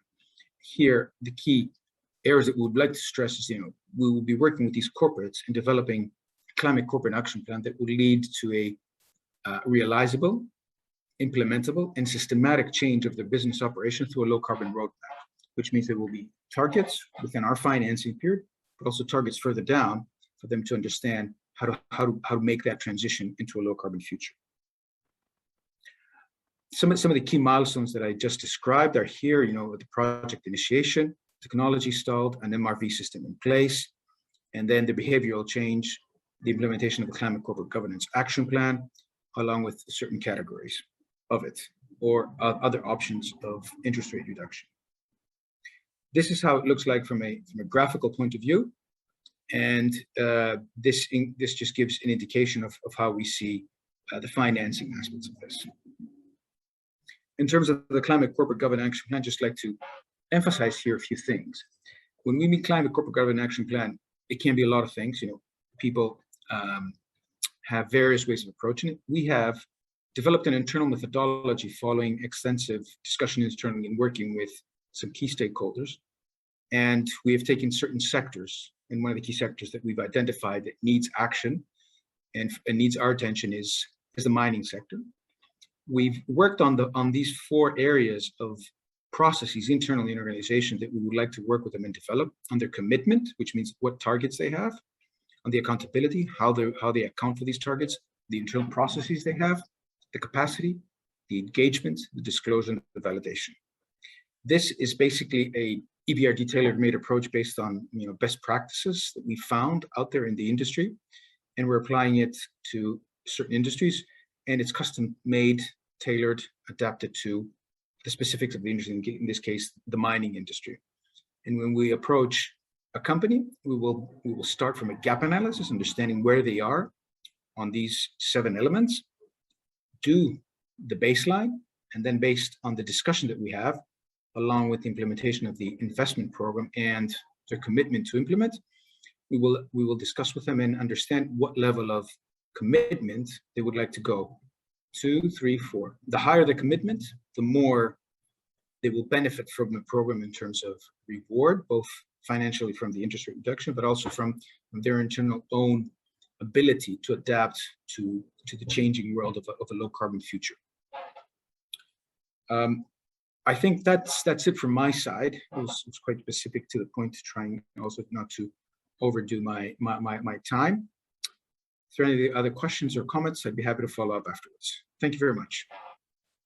Thank you very much, Dimitrios. And I would just like to move swiftly along to our next speaker, who is Nariman Absamitov, who is from Tauken Samruk. He's the Chief Business Development Director, and he's going to give us some perspectives on the revival of the tungsten industry in Kazakhstan. So please, Nariman, take it away. Thank you. Yeah, thank you, Mike, and thank you for organizers to having this great opportunity to share our thoughts and our views, and also to share our projects as well. So first of all, we would like to say yes. So the question of decarbonization and decreasing the carbon emissions is very hot now for all miners all over the world, and we are not exception of that. So according to the policy of our country, by 2060, Kazakhstan should be carbon-free country. So there should be a zero emission of carbon, and being the part of the country, we're also facing this big challenge for us, because mining is not always clean, and it's very hard to go carbon free in that. And that's why we are working on our strategy, and we are trying to develop and to find some new good ways of solving this problem. And one of the things is, of course, development of the new future metals, so-called new materials, including rare earths, copper, nickel, cobalt, and so on and so on. Unfortunately, by now, Kazakhstan is not producing no lithium, no big amounts of cobalt. The cobalt goes only as a byproduct in Kazakhstan. We are at the same time, we're a big producer of copper. But today I would like to point your attention on the tungsten market. So tungsten is also rare earth metal. We think that it will have the huge demand in future, and it will be needed to a lot of technological processes. And we are waiting for some so-called renaissance of the tungsten industry of Kazakhstan, because for now, unfortunately, we are not producing it, but in future we would like to do so. Nowadays, like the biggest producer of tungsten is the China. So I think it takes about 82% of all production last year. And you have the biggest mines and biggest reserves as well. But at the same time, there is a list of countries that they're trying to enter this market, having the big reserves, and Kazakhstan is standing in the first row in this kind of countries. If you will see the potential tungsten projects, one of the biggest one is Verkhney Kayrakty, is located in Kazakhstan, and in top 10 tungsten deposits by reserves that not now into the production, I think 6 of them will be from Kazakhstan, and that's why there is a huge potential in that as well. Could you go for the next slide, please? We see that the Kazakhstani deposits, they have not only huge reserves, but also they have the huge economic potential. So as the TKS, we own 2 of them. It's called SK, Severny Katpar, and Verkhney Kayrakty. They are located in the Karaganda region.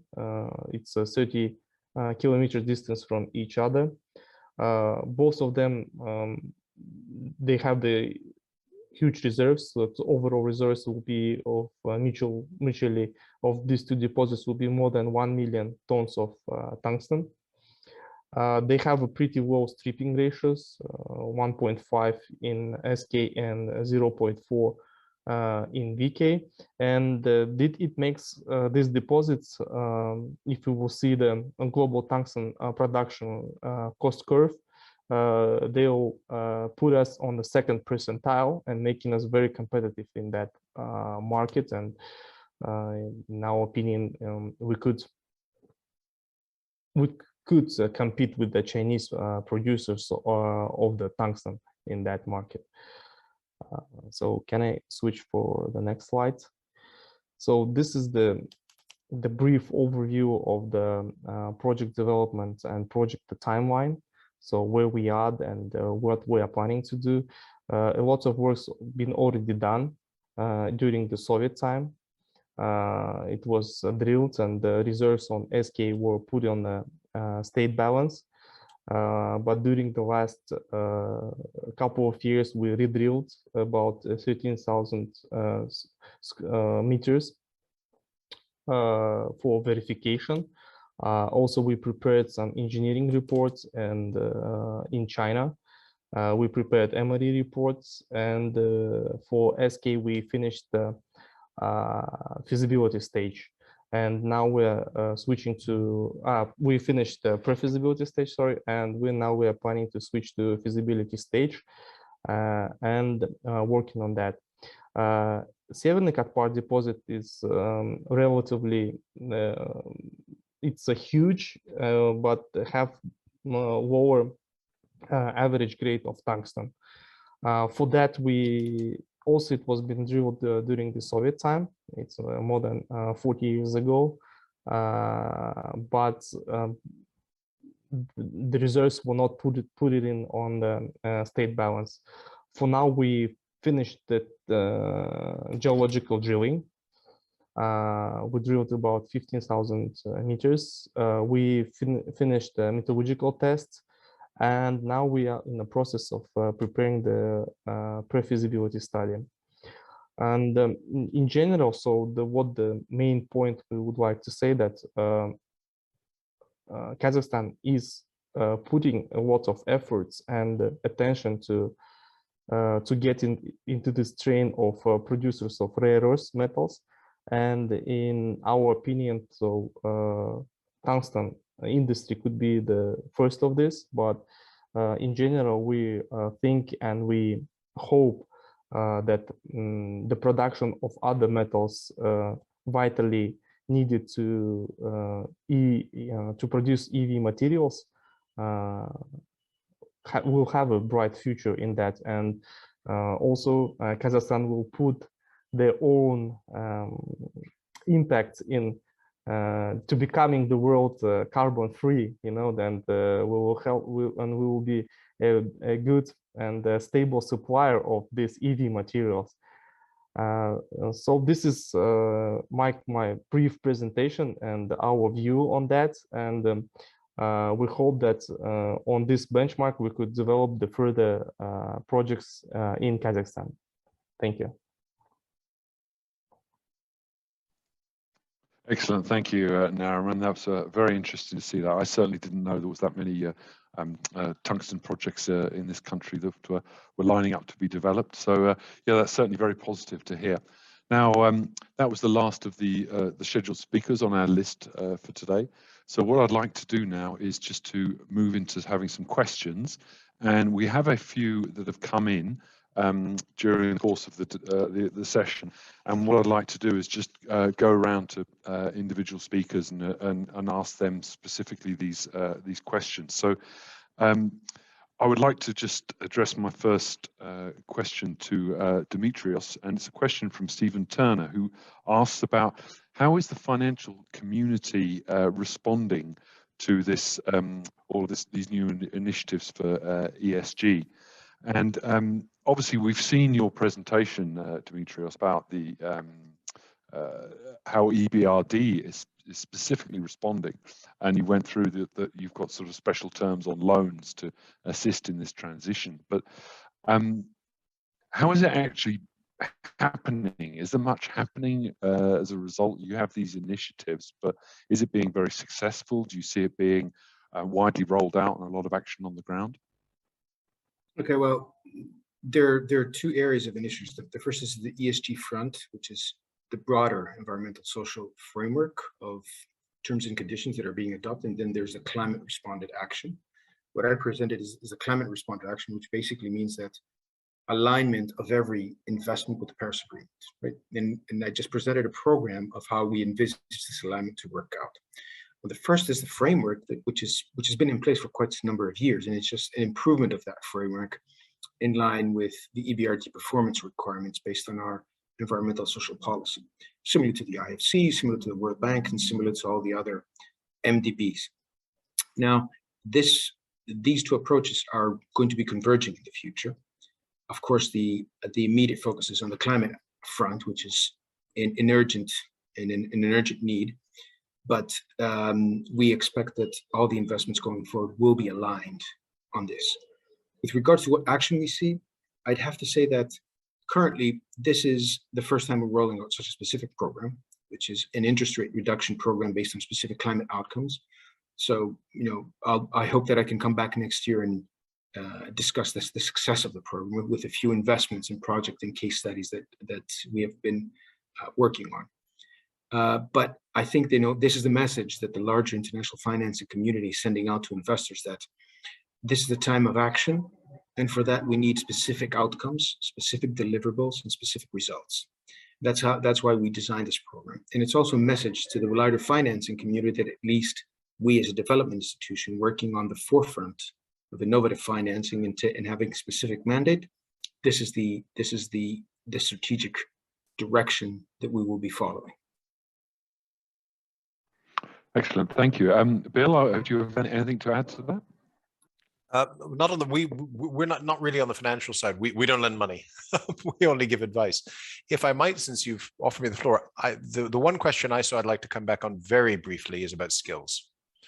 I mean, in a nutshell, there's a whole lot of discussion of green skills, and are we producing them? And there's all kinds of studies done and typologies. And I think it's a mistake in writ large, in the sense that all of our skills formation has to be greened. All of our jobs have to be greened. It's not about creating some discrete class of green jobs. Nonetheless, we know that in some sectors there will be more dramatic changes than others. What I can say about Kazakhstan, because we've done work with them on the national skills strategy, we've done work with them on occupational standards and related issues, are just the following more meta points, not so specific to mining, but very relevant. The first is that we still observe rather too weak a linkage between the development of occupational standards, which has begun to move forward in recent years and be modernized and adapted, and actual curriculum and training formation. So in a sense, the processes governing supply and demand are still not sufficiently integrated.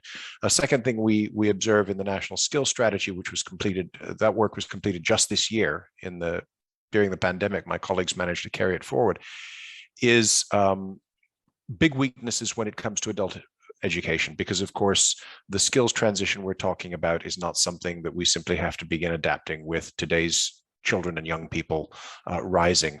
We have generations in the workforce where much more has to be done to help them adapt.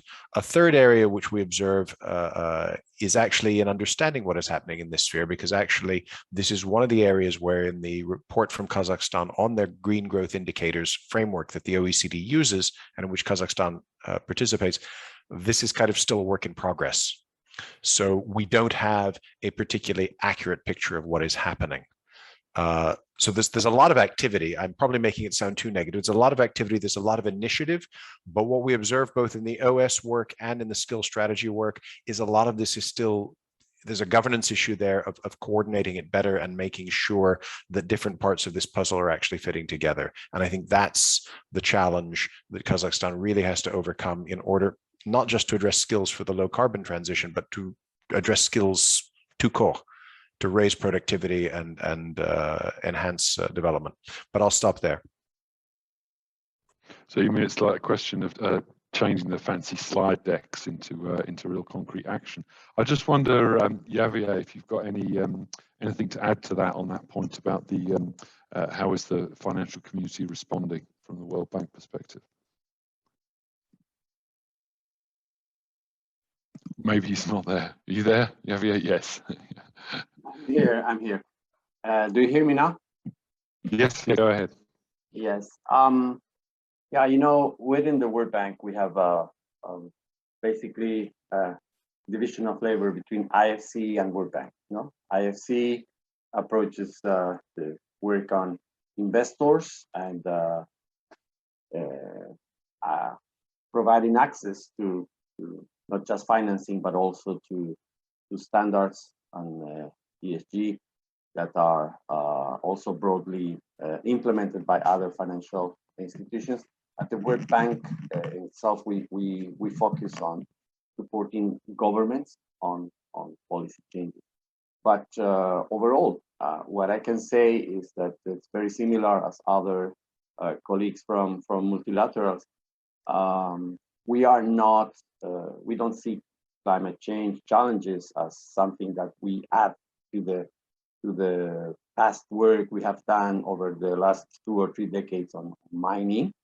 It's very much at the core of mining policies and how do we approach the challenges. So as I mentioned, for example, in my presentation, of course, when you look for, say, geodata or exploration, from the perspective of the government, if you will advance pre-competitive geological information, that it's reliable and it's accessible to investors, you basically work on all the whole range of minerals and metals. You don't do that for a particular or critical metal as such, but there is a possibility of really trying to focus much more on those areas where some of the prospectivity would look like a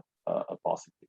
And that's where we think countries can move a little bit faster, because that's not necessarily something that companies can do that by themselves, but by having and accessing to reliable and quality geodata from the government can really offer the new areas or new prospects or targets for exploration companies to advance. And we think there's a lot on the government side to work on that, because as you also mentioned, Mike, it's not just about the geological potential, but it's also about really accessing to licenses in a transparent way, and also being having some assurance that the identified deposits or any company would be able to transform those exploration licenses into development or exploitation projects later on. So those are certain basic conditions that, in addition to high quality and reliable geodata information, could boost further exploration and the generation of a pipeline of the investment projects in the near future. Thank you very much for that. We'll just move on to the next question. I'll just repeat the question. The question was, what are the most critical policy changes that are required to deliver low carbon mining in Kazakhstan? And I was asking Victor and Kirill about that. Are they still there? Maybe they're not. Maybe they've dropped off. Okay, all right. Well, I will direct that question to someone else who is on the panel, and I'll direct that to Nariman if you'd like to answer that question.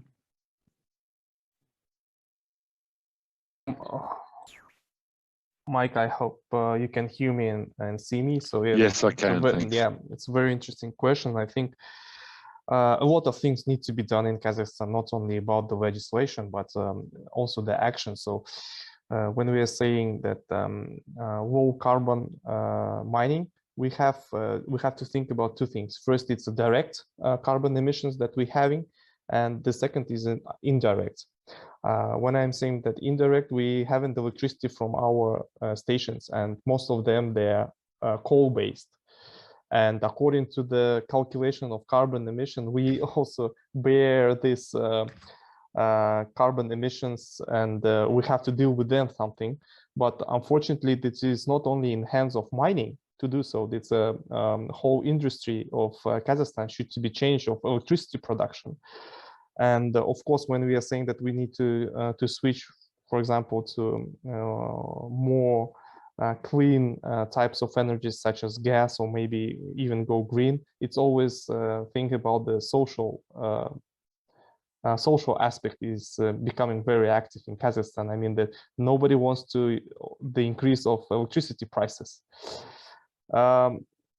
So I think it should be like step-by-step cooperation between all the stakeholders of this process. First of all, it's the government as a regulator. We have the new ecological code that push us to go green and to coming more cleaner. The second, ourselves as a miners, we I think all the big mining company and producers, they have their own strategy of decreasing the level of emissions and going green.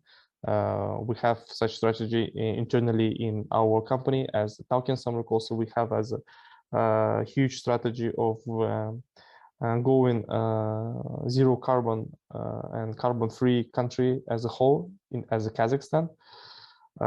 So what exactly regulations should be changed, it's very hard to me to say, but I know that it will be very painful for all of the stakeholders of this process. Absolutely, thank you. I certainly think that those policy changes it's not just going to be one thing, it's going to be a number of things. Okay, moving on to the next question. And I'd like to direct this one to Berik Bol from Kazgeology. If you're there, Berik Bol, I can see you still are.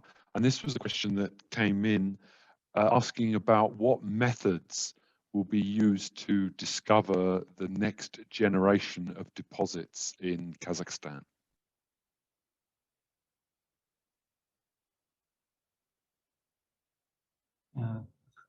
Спасибо, конечно, за вопрос. Thank you very much for your question. It's not a secret to anyone that the territory of Kazakhstan in terms of geology has been studied thoroughly.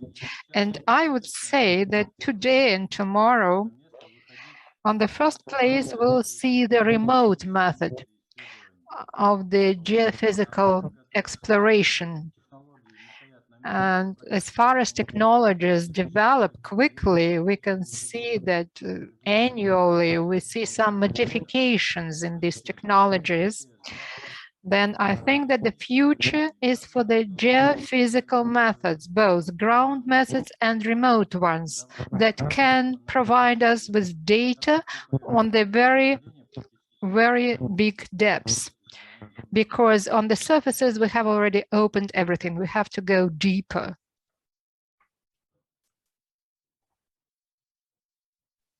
Excellent, thank you. And a follow-up question to that was asked by someone else is, and what do you see the potential in Kazakhstan?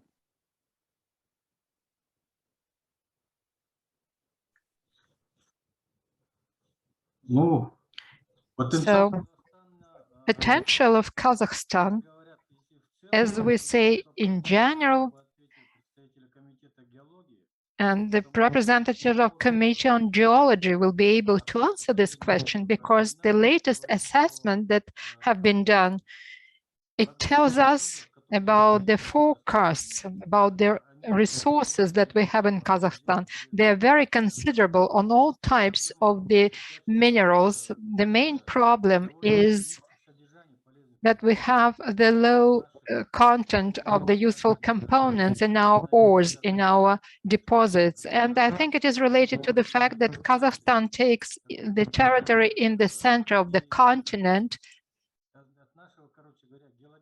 and it depends on geological structure of our territory.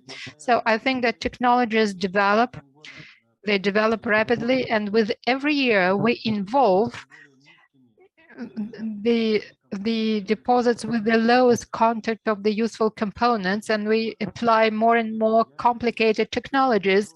And in this respect, I see quite bright future for the Kazakhstan, that we can still work on the different deposits where we have a great amount of different types of metals and solid minerals.